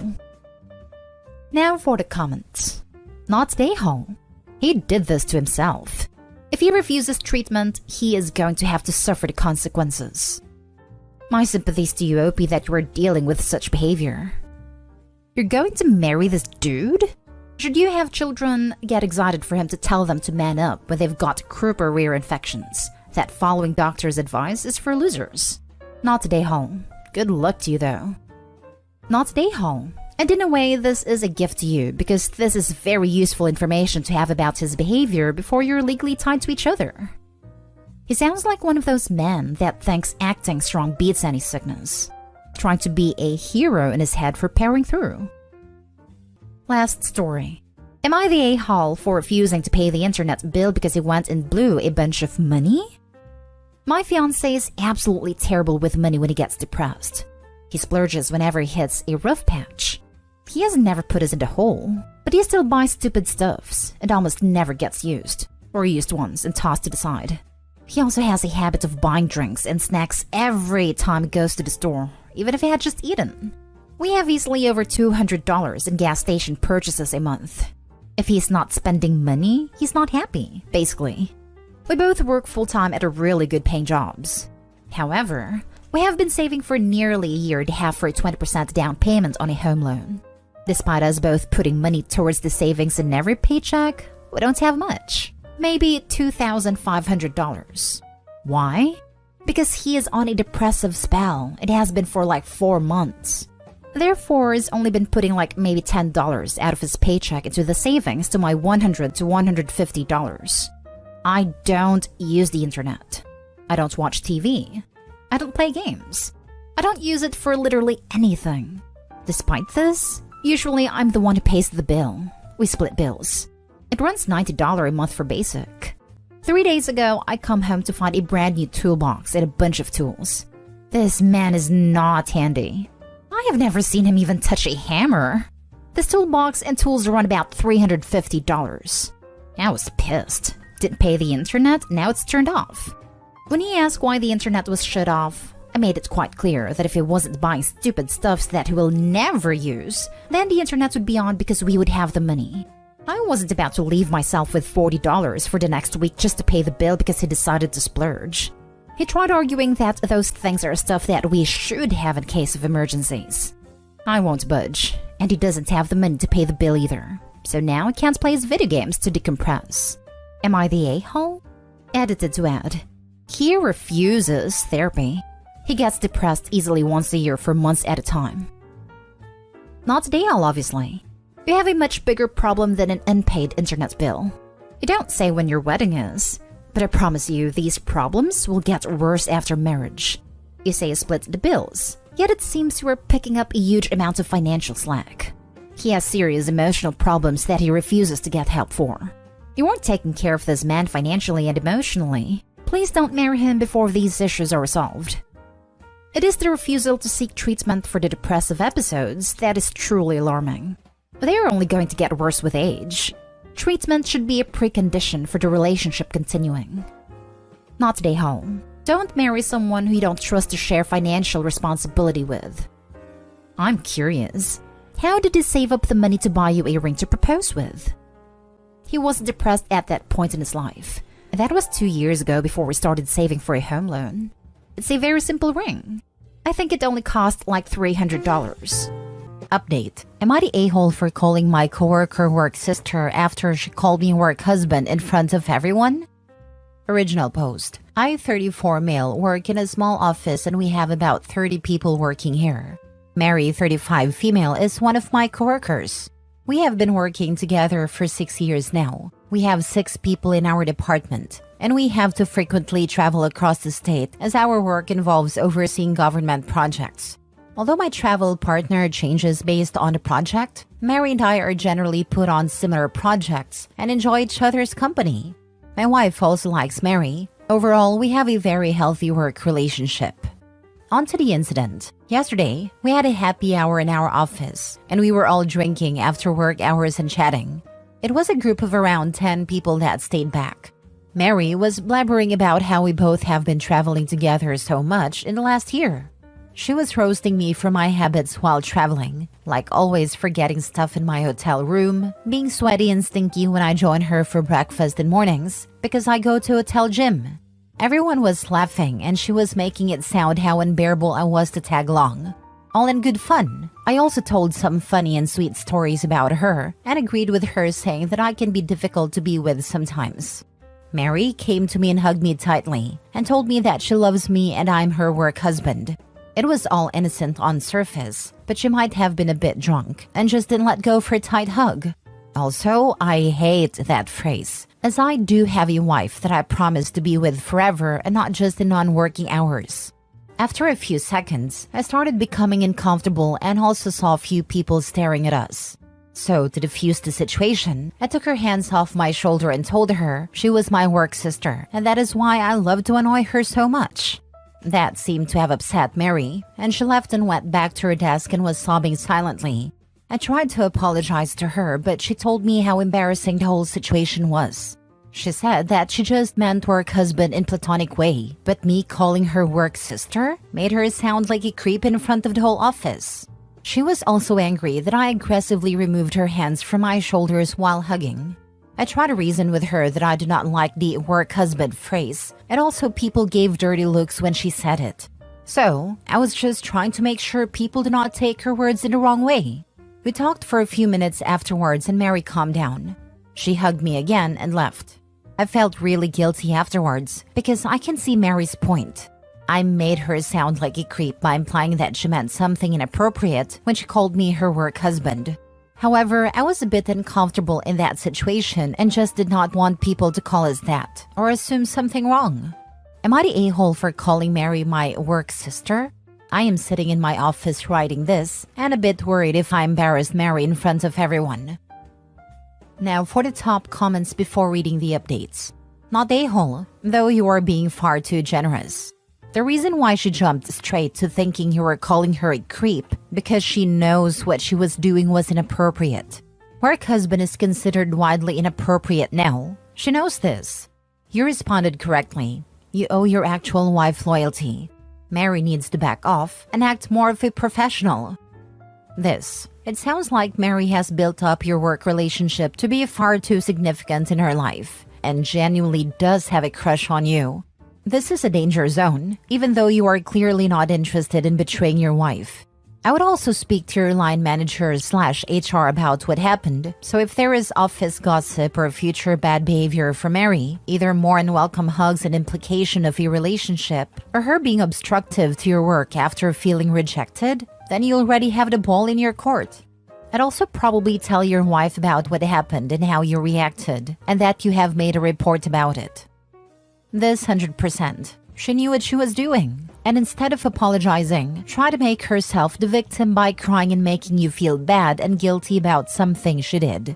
And the way she tried to spin you removing her from the hug really seals the deal she is trying to guilt you. You politely corrected her and set a boundary in a way that's concise, and tried not to make a big deal. She made it a big deal. Maybe I am extra sensitive because my ex cheated on me with someone he joked husband/wife with, and they both guilted me when I said it made me uncomfortable. Lol. You are never the bad person for setting a boundary. Good being loyal and honest. Not the a-hole. I think you were justified that whole time.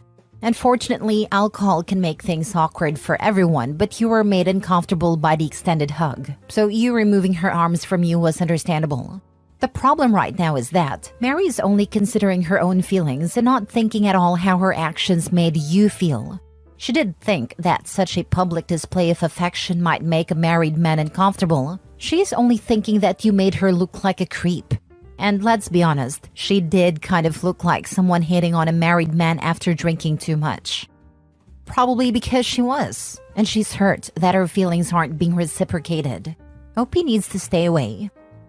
Bingo. That's why she kept going on and on with the roasting. She's proving how intimate and super friendly they were with each other, called him her work husband and then hugged him.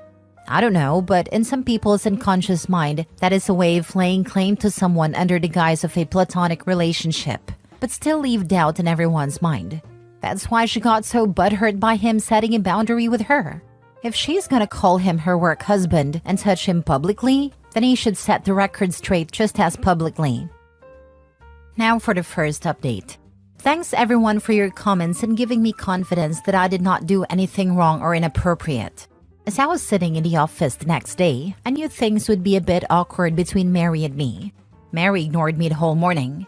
Initially, I was planning to go and apologize to her, but after the post, I decided that I do not need to do that, as I should be the one who was offended. Everyone in the office could see that we were acting weird, and I heard some people gossiping about us. One of the ladies also came to me and asked me if I want to talk about Mary and me. Around 3 p.m. in the afternoon, I was sitting in my office working. Mary came into my office and closed the door behind her. She was angry at me and started saying that I need to stop being an a-hole and stop ignoring her. I told her to sit and to talk about what is going on. She told me that she feels humiliated and everyone has been staring at her the whole morning because of what I did. I also stood my ground and told her that I was okay with her making fun of me, but calling me her work husband and hugging me in front of everyone for a long time made the situation awkward. She told me to get over myself and that I should know exactly what she meant. Mary said that I made a big deal of what was supposed to be a joke and made it awkward for everyone. She said calling someone work husband is a normal thing and just means that she knows me intimately like a spouse would. She said that because we spend so much time traveling together, she knows all the intimate details of how I behave outside work. I stopped her and told her that I felt offended by the term work husband because I have a wife, and I do not want people to use that term to describe our relationship. I told her that she would not understand as she is single, but as a married man, I really do not want anyone to describe me as a husband in any capacity. She said that I am again misinterpreting what she was saying.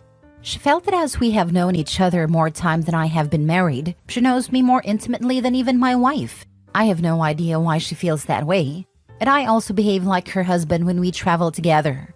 She went on about how we go out to dinners together after work, how I always insist on having breakfast together in morning to plan our actions of the day, and I walk around in my underwear, referring to my gym shorts, around her in mornings. She also talked about how we spend hours talking to each other during road trips, and how I am the only man she can trust with any secrets in her life. She said that I am the definition of work husband, and I am just in denial. I was a bit angry at this point. I told her that I do all that because I consider her my friend, and she is delusional if she feels she knows me more intimately than my wife. I told her I do not want to hear that term again, and it is extremely disrespectful to my marriage. Only one woman gets to call me her husband, and that is my wife. Moreover, if my actions are giving her such ideas, maybe we need to stop being friends. She became apologetic afterwards and told me that she did not mean to disrespect my wife, and it was not her intention. She apologized to me and told me to just let it go. She said that she loves traveling with me and she does not want anything to change between us. She again said that I'm misinterpreting her statement and just wants to move on. She came to hug me again, but I just told her it was okay and stepped back. I also talked to my wife about the incident that night. As expected, my wife was angry at Mary and told me that she hates the term work husband. She asked me if Mary has ever flirted with me during our trips or has a crush on me. I truthfully told her that I really have not felt that way, and she may have just said that because she was a bit drunk and is now being stubborn about it. My wife said that she feels a bit uncomfortable about Mary now and says that it's strike one for Mary and I need to try and put more distance between us while traveling. If she ever repeat the same behavior again, I should report her to HR. I promised my wife that I would try to reduce my interactions with Mary outside work hours and be more guarded around her. Not the a-hole. I agree you should go to HR so they're aware of the situation. I would also suggest no more business trips with her if possible. The fact that she claims to know you more intimately than your wife is not only delusional and disrespectful, it's concerning. She's only beginning to show her crazy side. Unfortunately, it's not an option to stop traveling with her. We are a very small team and have to travel together as we monitor projects across the entire state. So going on site with coworkers is necessary. I am debating myself if I should go to HR as I just want to move on. I agree with my wife to make sure this never happens again, as I would be left with no choice then. However, I am willing to mark this as a drunken harmless mistake and move on. You will regret not notifying HR. Mary has already said and done some very unprofessional and inappropriate things. You need to have a paper trail recording them. Not the a-hole. I agree with your wife that you should report this to HR just to cover your rear. Agreed. It's obvious your coworker is up for something else. Also, to avoid arguments between you and your wife regarding this one, listen to her and report your coworker to the HR. Especially after saying he walks around in the mornings in front of her in his underwear when they are actually gym shorts. How many other people has she told this lie to? That part really stood out to me as well. I definitely think a conversation with HR is in order with Mary making false claims like that. Better get the whole situation on their radar before Mary or someone else says something. Second update. Thanks everyone for the comments and explaining the urgency of the situation. I discussed it with my wife and have set up meetings with my manager and HR today. I plan to not file a complaint but document what happened last week and why it made me uncomfortable. I do not have any upcoming travels this week due to holidays, but I have to travel next Tuesday with her to a work site. I will discuss with my manager and what my options are. However, I feel a little distance between Mary and me for some time would be the right solution for now. Last story. My daughter just contacted me after 17 years, asking if I want to meet my granddaughter. Am I the a-hole for telling her that I don't care about her or her daughter and to never contact me again? Going to provide some background. I am in my 60s now. I was married to my ex-wife and we had a daughter. Our marriage was going through its ups and downs, but I was really close with my daughter. But as our marriage was going through its difficulties, I made a huge mistake I still regret to this day. I started having an affair with my coworker. She was in a violent, physical, abusive relationship at home. We became friends at work, and things just escalated from there. She got an out for me. She got the support she needed to file for divorce from her husband, who is currently in jail now. The affair went nowhere and we called it off shortly after, but I was glad that she got off her abusive relationship and that she was safe. But when my ex-wife found out about the affair, things unexpectedly didn't go well. She lashed out and said a lot of horrible things about me to our daughter, who is 15 at the time. I admitted full fault with the affair, but even after the divorce, I sensed that the distance between me and my daughter was growing. Until one day, my daughter said she wasn't going to speak with me anymore, and she was going to cut me off from her life forever. That was the most painful thing anyone had ever said to me. I begged her to please reconsider. I still remember that day. But time passed on. My daughter kept her word, and after trying to reconnect with her for the first year, I gave up. I found out from one of my mutual friends that my ex-wife married a great guy. I was happy because I was hoping that would remove the hatred from my ex-wife, and my ex-wife would advise our daughter to at least rekindle a relationship with me. But that never happened. I moved states a year later. I'm at peace now, but still have some aching sadness. I have retired. Both my parents have passed away. My brother passed away tragically a couple years ago. To be honest, I'm waiting for my turn. I've only my dog and my sister left. A couple of hours ago, my daughter called me on my phone. I haven't spoken to her in 17 years. I instantly recognized her voice, but I didn't feel anything. No happiness, no sadness, just indifference. She was crying a lot on a call, and we caught up on life. She's married, and she has a daughter who's now 12. She apologized for cutting off contact, and she says her mom asked her to reconnect with me as her mom felt guilty about how everything played out. She said she really wanted me to meet her daughter, and her daughter was constantly asking about granddaddy. But I wasn't feeling anything. After we caught up with everything in our life, I told her I don't care about her or her daughter and to never contact me again. I then hung up. Was I the a-hole? Now for the top comments before reading the update. It is true no one falls in love faster than two married co-workers. You wouldn't get it. He was saving her. You wanted him to offer a safe space and comfort without getting his junk wet? This is one of the most obvious you're the a-hole posts I've seen here. Good lord. He's an a-hole, but he's also an idiot. I read this and thought, oh, he's stupid. Stupid. Dude has zero self-awareness. I hate when adults make very bad adult decisions that affect their children and then blame the children when they respond in a very childlike manner. Your daughter was a teenager. That is a rough time for kids even when their home life is stable. You gave her 1 whole year before you cut bait. You gave up on her. Then you moved away. You told your daughter that she wasn't important enough to fight for and she believed you. Now that she is an adult with a child of her own and has reached out to you, and you again told her she wasn't important to you, she now knows she was probably right to cut you out the first time. It sounds like he's been waiting 17 years to hurt her back, and he finally got his wish. Congrats on a small, pathetic victory. He's totally the a-hole. Now for the update. Look, I was extremely drunk last night. The words which came out of my mouth weren't the best, and my comments in my post weren't great either. Seeing how everyone said I was the a-hole, I decided to call my daughter again an hour ago. I didn't really expect her to pick up the call, but she picked up immediately. I apologized for last night, and she said there was no need to apologize. I then sent her a link to this Reddit post on messages and told her I know I was the a-hole. She again said that I wasn't the a-hole. She started crying again. I told her she's free to come to my house anytime the next 4 months, because after that, I will be leaving the country with my sister and our dog. Our parents left us a nice farmhouse in their home country and we will be spending the rest of our lives there. I sent her my address and messages, and my daughter said she'd come with her husband and her daughter by end of next week. She asked if she was welcome to stay there for multiple days, and I told her she could stay for however long she wanted, as our house was spacious enough.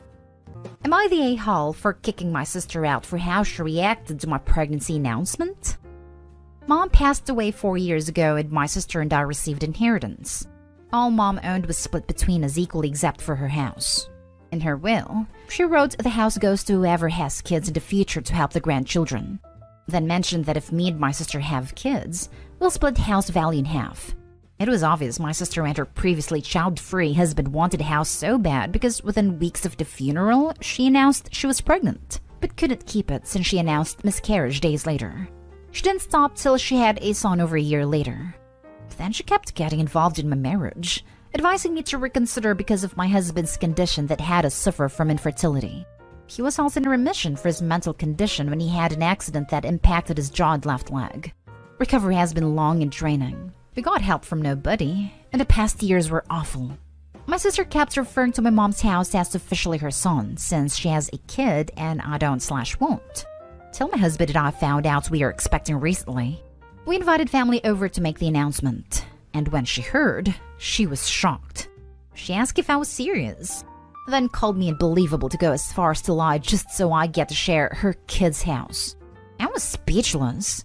She said even if I was pregnant, we shouldn't be parents, and brought up my husband's BPD ignoring he recovered, brought up his disability which he got rehab for, saying this was a mistake because she never expected me to stay with my husband after everything. My husband heard that, but kept smiling at her as she listed the reasons why we should reconsider keeping this baby.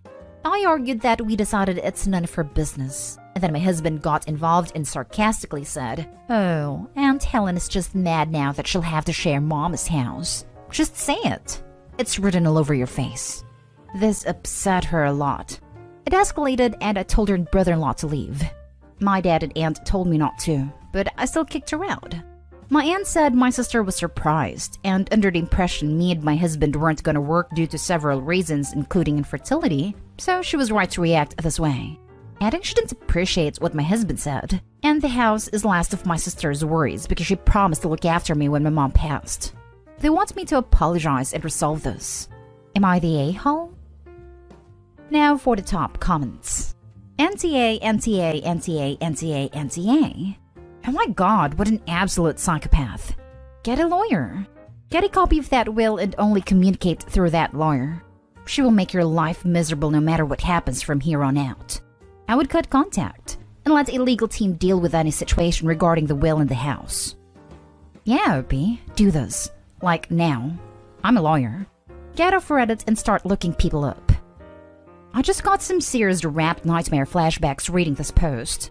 For those uninitiated, RAP stands for Rule Against Perpetuity, the most evil and reviled topic in law. Everyone sucks here. The biggest a-hole here is your mother for writing the will the way she did. This has made both you and your sister view each other's pregnancy as opportunistic. Right? Opie's view of her sister's pregnancy isn't any kinder. Everyone sucks here. I mean, if it is true that they were child-free up until they found out they could get a free house, then it's kinda unforgivable for them to pop out an unwanted child just to financially benefit from that kid. Your mother is the a-hole. In many jurisdictions, that will could be challenged, most likely successfully.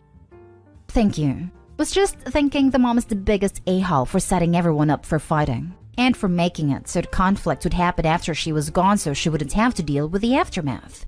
My grandmother was the same with inheritance, but she made it about medical issues some of us had at the time, instead of children.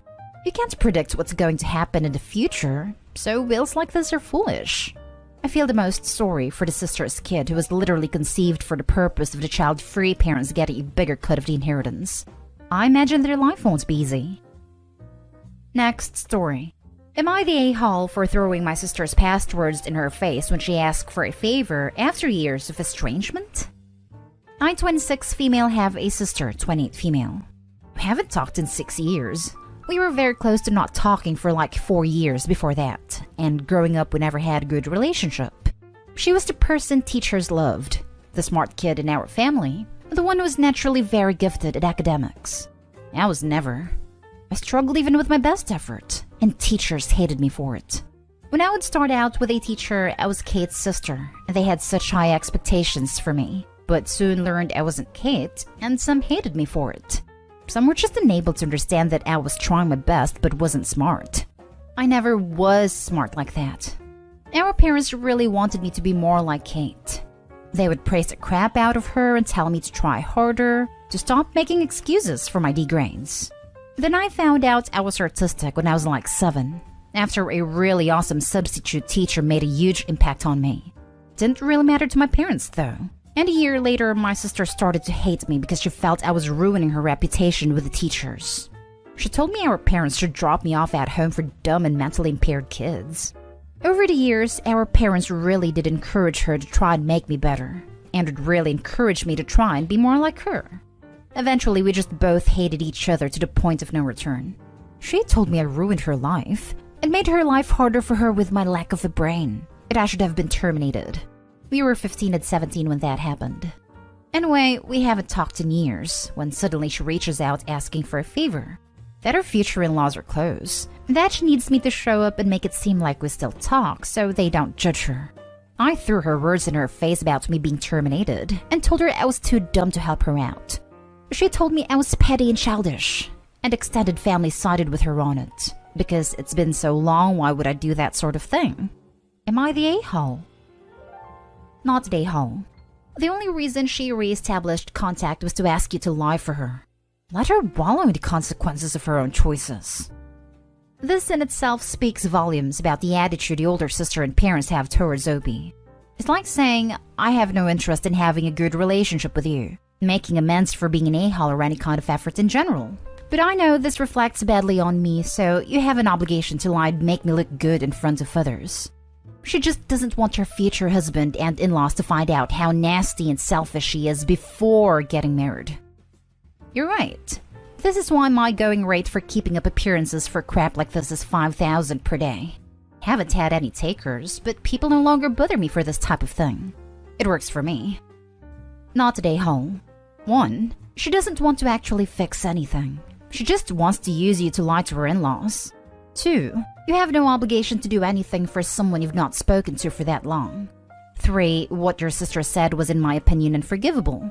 4. It sounds like your parents and sister failed you with their behavior, not getting you help and expecting you to just get good grades. 5. Your parents are the a-holes for having a favorite child and not valuing you for yourself. I agree. Not an a-hole. I agree with all points too. But like, if Opie is petty, I'd go and say all of that in front of the in-laws. Then be like, I'm sorry, I'm clearly too dumb to read social cues. That's what I do. The vindictive a-hole part of me wants you to go and play it out. Oh, remember all the good times we had growing up, Opie? Nope. I remember you telling me I should have been terminated or ditched in a home. So if that's what you're talking about, then yeah, good times. Not the a-hole. Came here for this response. I would go and then just air all the ugly details right in front of everyone. Not the a-hole, Opie, and a better person than I. Now for the next story. Am I the a-hole for getting angry at my sister-in-law because of what she did? My brother, Ryan, got married 4 years ago to his childhood friend, Amy. Everything was great. Until 2 weeks ago when my brother suddenly showed up to my apartment crying uncontrollably and in the middle of a mental breakdown. Apparently, Amy had been pregnant for a month and a half and got rid of it without his knowledge. He was on a business trip. The truth came out while they were in an argument because he noticed that she's been sick for a week and she's been ignoring him on purpose for seemingly no reason.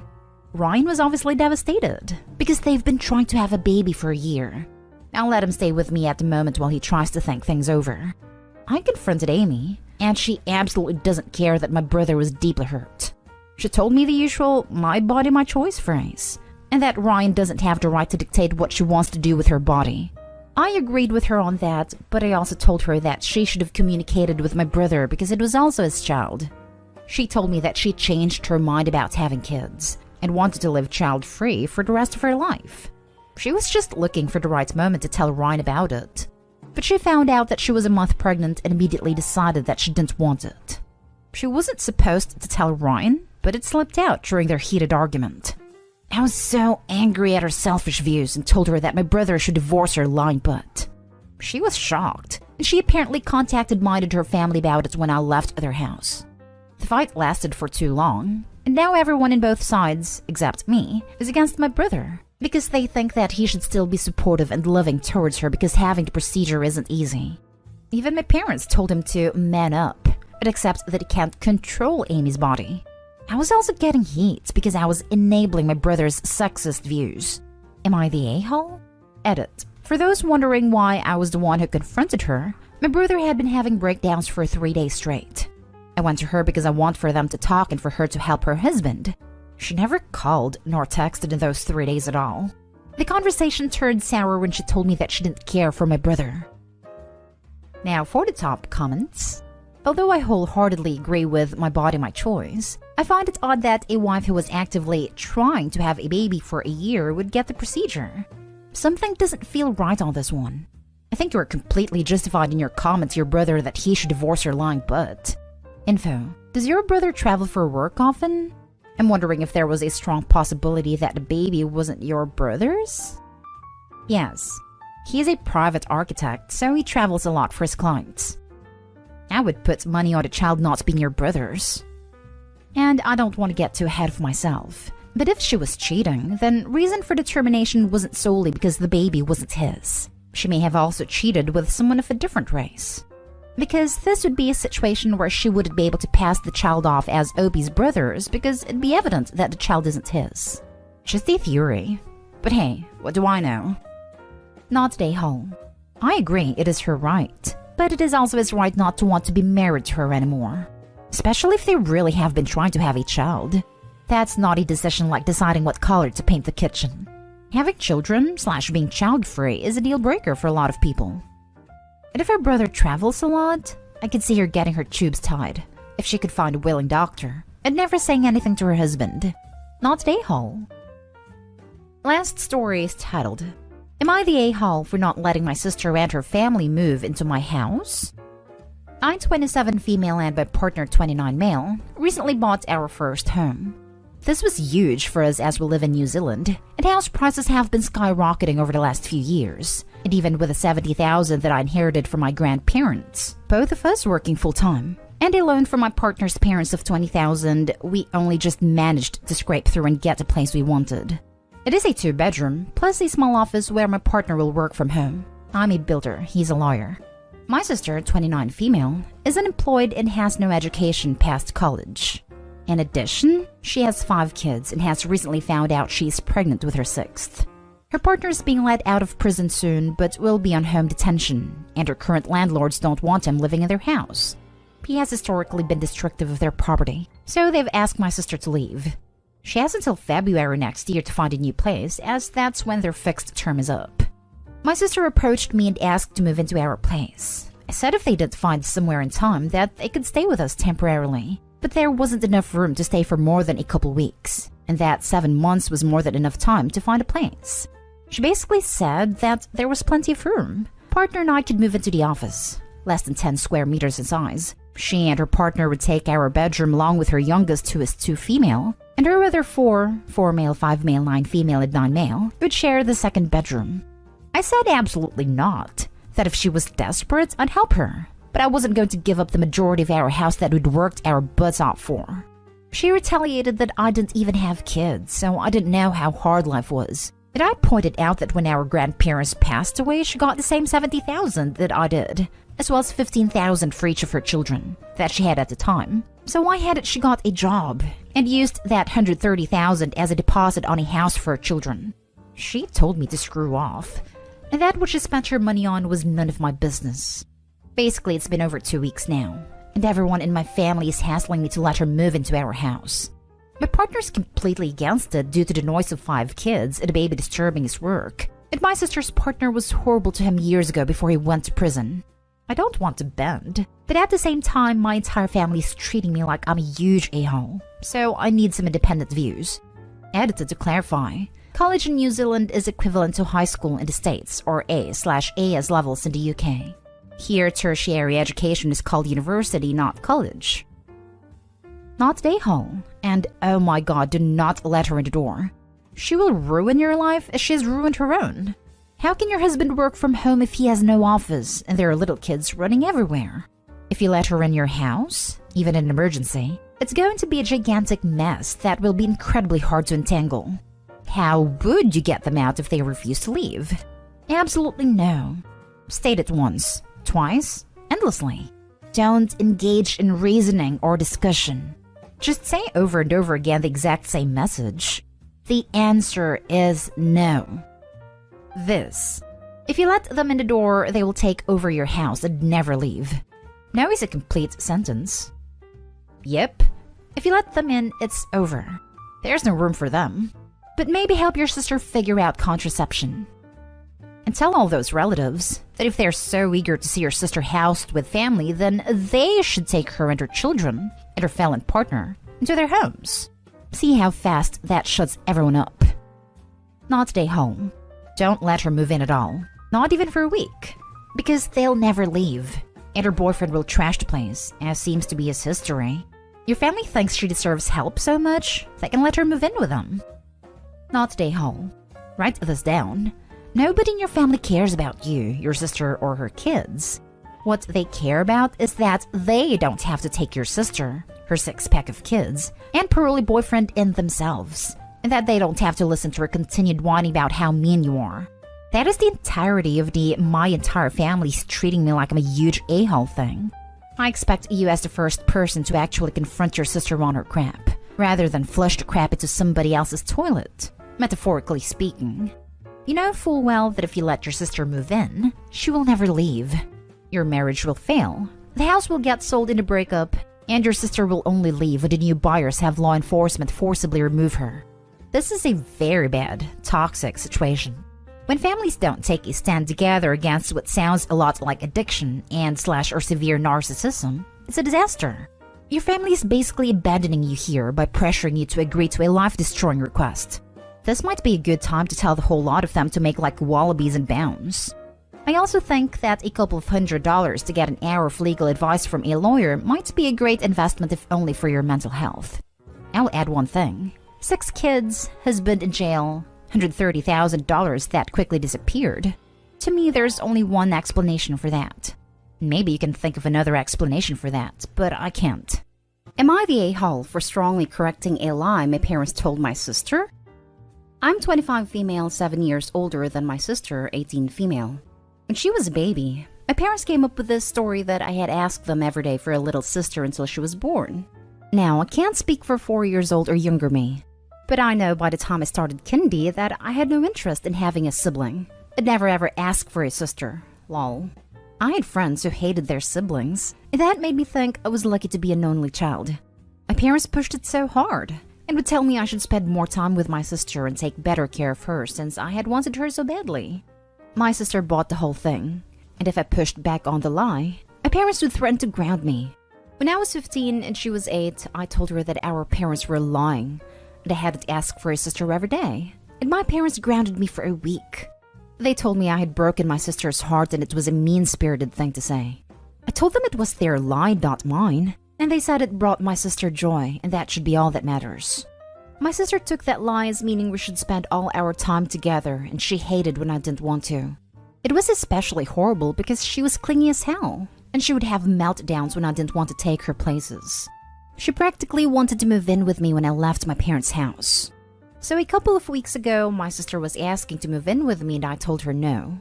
She said, "Come on, I had wanted her so badly and I should want to be around her more than I seem to. That it seemed crappy to want her so badly, and then discard her like she's not my sister." I told her to cool it with the exaggeration, and plenty of siblings live apart and don't spend every waking moment together. She told me most siblings don't ask specifically for a specific sibling like I did. And I told her I'd never ask. That mom and dad made that up when she was a baby and refused to let me say the truth. And when I did, when she was 8, they claimed I was lying and punished me for it. She told me it was a lie, and that she didn't get why I was such a dirty liar. I told her to listen to me clearly. I never asked for a sibling. I never begged them for a sister, and I didn't wish her into existence in that I hated the lie. She was crushed and ran to our parents, who again acted like I was a monster. She's lapping up the lies from them and told me she hopes I come to accept the truth someday. Am I the a-hole? Now for the top comments. Just cut them all off for about a year and see how much they can deny it then. Boom, solved. If you then resume low contact and she remotely brings up that you wanted a sibling again, do the same until it drives it into her skull by force. I guess I'm just an a-hole, but I always hated clingy cousins and I'm an only child. This would do my head in. Not an a-hole. I had the same thought. Why deal with this crap? If they still want to lie about it, they could do that alone. Just cut contact for a few months. If people want to behave like a-holes, they don't have to stick around. They can do that without you being present, and maybe then they think about it and come to the conclusion that they were being a-holes. Your sister is in denial, and because your word is painted as unreliable, this is shown by your sister immediately assuming you're a dirty liar. She's never gonna believe you over them, because your parents have always invalidated what you've said, making it seem to your sister that you're just a liar all the time. You need to give her some truth. Not an a-hole.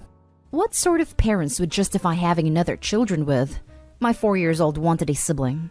Lol. Do you insert whatever you want here, because your 4-year-old wants it? Doubt it. So why create another small human? Because the 4-year-old said so? Also, even if you have a great relationship with your siblings, it does not mean you are obliged to spend every single moment of your life with them. You and your sister are two different separate people. And I can't even say I did say it then. Just not 100% sure. Not an a-hole. Your parents are. And your sister has attachment issues. I mean, even if you would have said you wanted a little sibling when you were young, that was 20 years ago. That doesn't mean that you always wanted her to be by your side 24/7.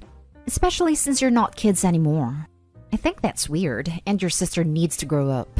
It sounds to me like your parents lied to her to give some of the responsibility in raising her to you, which is just wrong. Sister has attachment issues because her parents told her, for 18 years, that the main reason she exists is because her sibling wanted her to. They judged responsibility like professionals. Can you imagine being told your entire life that the entire reason you exist is because your sibling wanted you to, then finding out that it was a lie? Sister is not an a-hole. The parents, however, are massive a-holes. Next story. Am I the a-hole if I lock my freezer full of ice cream when my sister and her teen kids come to visit? My house is sort of the place where most family meetups happen. I kept my parents' house and have lived there since then. I've noticed that my sister doesn't really have a good handle on her kids in terms of discipline. The past 2 times that they have come, they have eaten so many of my ice cream bars they always make such a freaking mess. It's aggravating. I would be fine if they grabbed one from the freezer, but they grab like 5 each, eat them, then grab a few more for the road. I know my sister isn't the best with discipline, so I didn't want to bother with her. She wouldn't do much anyway, so I just got a lock for the freezer and locked it. And when they came earlier today, they complained to me that it was locked, and I just told them, I know. They complained to their mom, and then she came over and said that it was locked. I again said that I know, so she asked if the kids could get some ice cream. But I told her no, and told her why. She then started saying things like me treating her family horribly, saying that it's just ice cream, and I'm a cheap prick for not sharing it, things like that. She was very angry for a lot of time, and then she just left with her kids. Am I the a-hole for doing that? Not the a-hole. Do you think she understood that it wasn't about the price of the ice cream, but rather the kids' entitlement of just grabbing it from your freezer and making a mess? Because that's what it was about. Seems like she missed that. She was pretending that the reason was one that she could be justified in berating Opie about. By latching onto that, she can pretend to herself that it's totally not because her flock of seagulls are greedy, grabby, messy, and disciplined gobblers. Not an a-hole. She needs to parent her children and teach them manners. They should not be acting like pigs or making a mess. It's your ice cream and you can do whatever you want with it. I would have done the same thing, honestly. I do need to ask though, did you ever tell your sister that her children acted this way? I know you don't want to parent them, but that could have been a good thing to do if you didn't. I suggest if they come over again, maybe you can unlock the freezer and take out 1 bar for each of them to have, as long as they ask politely. My mom would have broken my fingers if I opened up a fridge or freezer when I was a guest in someone's home. Unless I was told go get a specific item from this location, I did not go into other people's property. Hosts put on what is on offer, and you get what you are given. You don't go and fridge dive for something better. And as for the kid's mother, she shouldn't need to be told what her kids are doing. She should see what her kids are up to because it's her responsibility to supervise them. The OP is not a a-hole. Her sister needs parenting classes. Not a a-hole. If her kids need ice cream, she can buy it and bring it. It's not like your kids are eating it in front of them and refusing to share. They've obviously come to see your freezer as free reign. Seriously, OP isn't a store. Next story is titled, Would I be the a-hole if I don't invite my brother-in-law and his wife to my birthday dinner? My husband and I are planning a dinner for my 30th birthday. I get along really well with most of his family. As a former foster kid, it means a lot that my in-laws are basically like my parents now and truly love and accept me. I also get along really well with my husband's sister. She has treated me like the sister she never got as a kid but always wanted. And she has been a great source of support for me through some stuff surrounding my birth mom that came back to haunt me a couple of years ago. The issue I have is with my husband's brother and his wife, and how they allow their kids to behave.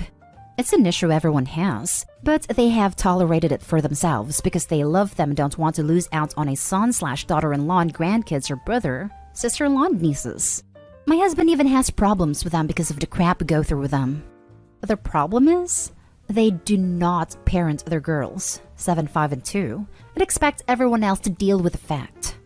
The girls throw food, spit food, break stuff, and spoil others' food if they can't have a taste of it. And they will ask even if it's the same thing as what they have. They got us kicked out of restaurants before.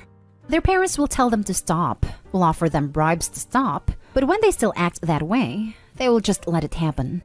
Right before lockdown hit, we were all at my in-laws for a family dinner, and the oldest, who was 5, threw a plate at the wall because she got chicken tenders instead of chicken nuggets.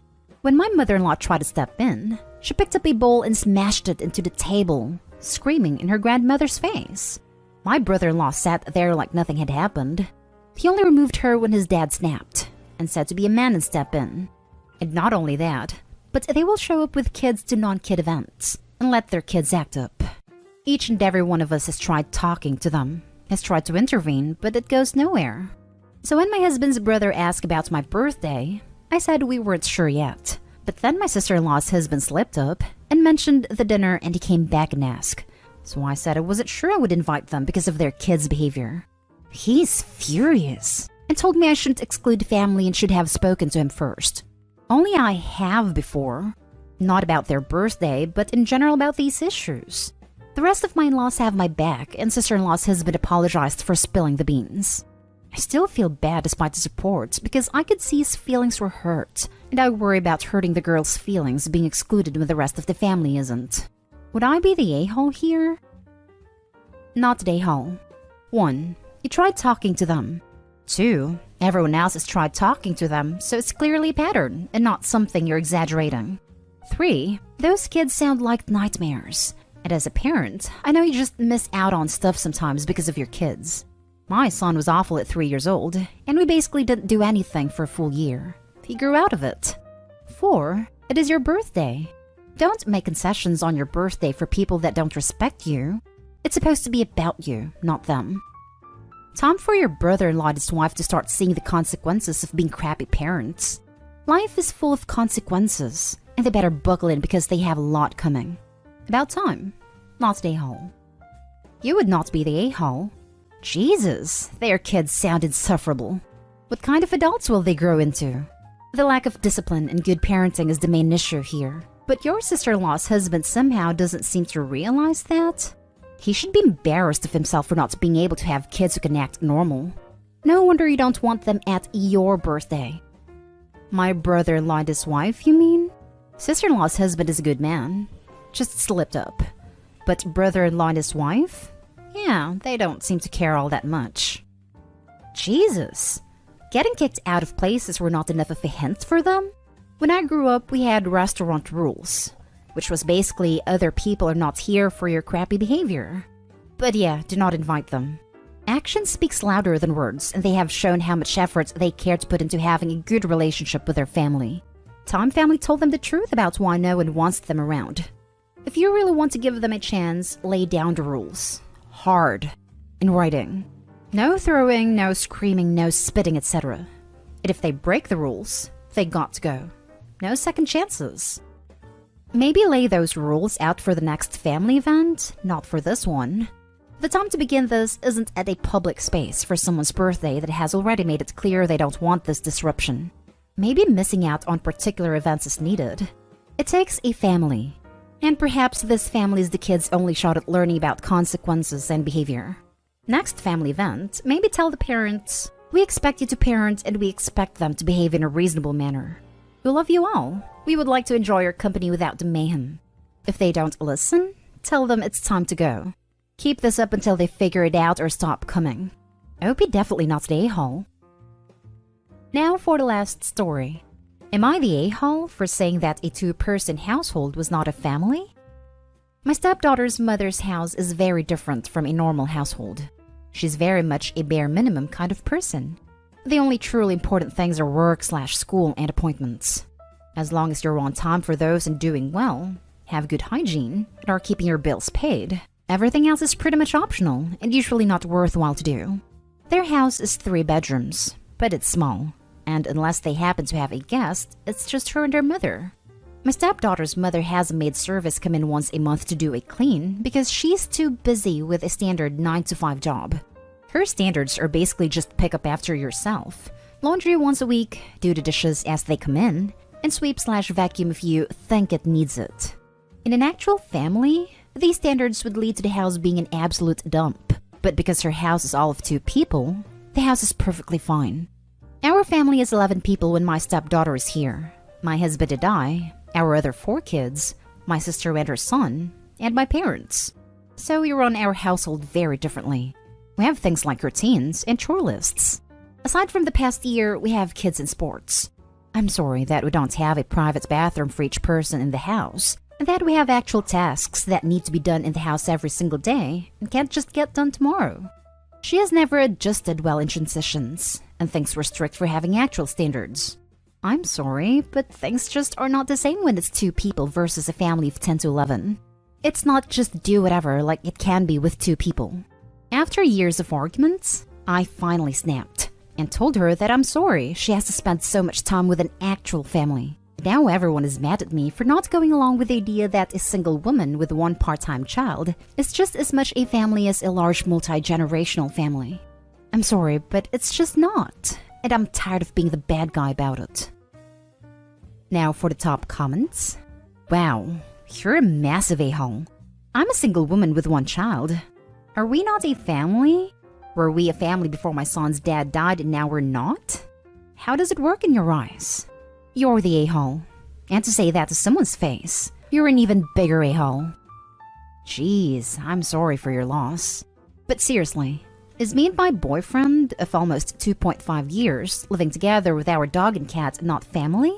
Because I'm sorry, but if you ask me, my boyfriend, our dog, and our cat are my only family. So Opie, does that not qualify as family? Am I totally without a family because A, we aren't married, B, we have no kids? You're the a-hole. You just butchered the little girl's feelings. And no, I don't care if she's a teenager. You're the adult and she's the child. She is a little girl. Way to make her feel crappier about what semblance of family she has considering her dad married a wicked stepmother. You're the a-hole. You're dripping with malice and condescension. Have you tried minding her own business about her cleaning service and work hours, and maybe being a pleasant person? Precisely. Work hours don't mean she does nothing else. A commute, extracurriculars for their kid, voluntary work, hobbies, other family commitments. Also, if she doesn't like cleaning, then why not pay someone if you have money? Especially when it's clearly not squalor by her own admission. Basically, the step kid doesn't want to clean up after the 11 people who made the mess? Way to alienate your partner's kid. You're the a-hole. You don't get to gatekeep what a family is. What a trashy thing to say to a child. And for the record, 11 people living in a house of undisclosed size, but there's not that many houses that can actually hold 11 people, is called overcrowding. You need to get out of your delusional headspace if you truly think your household is normal. It's definitely not. I will happily live in my 3-person household. Sounds a hell of a lot better than living with such a miserable, spiteful, judgmental person as you. It could explain Opie's attitude. I might be this grumpy too with a constant 11 people in my space.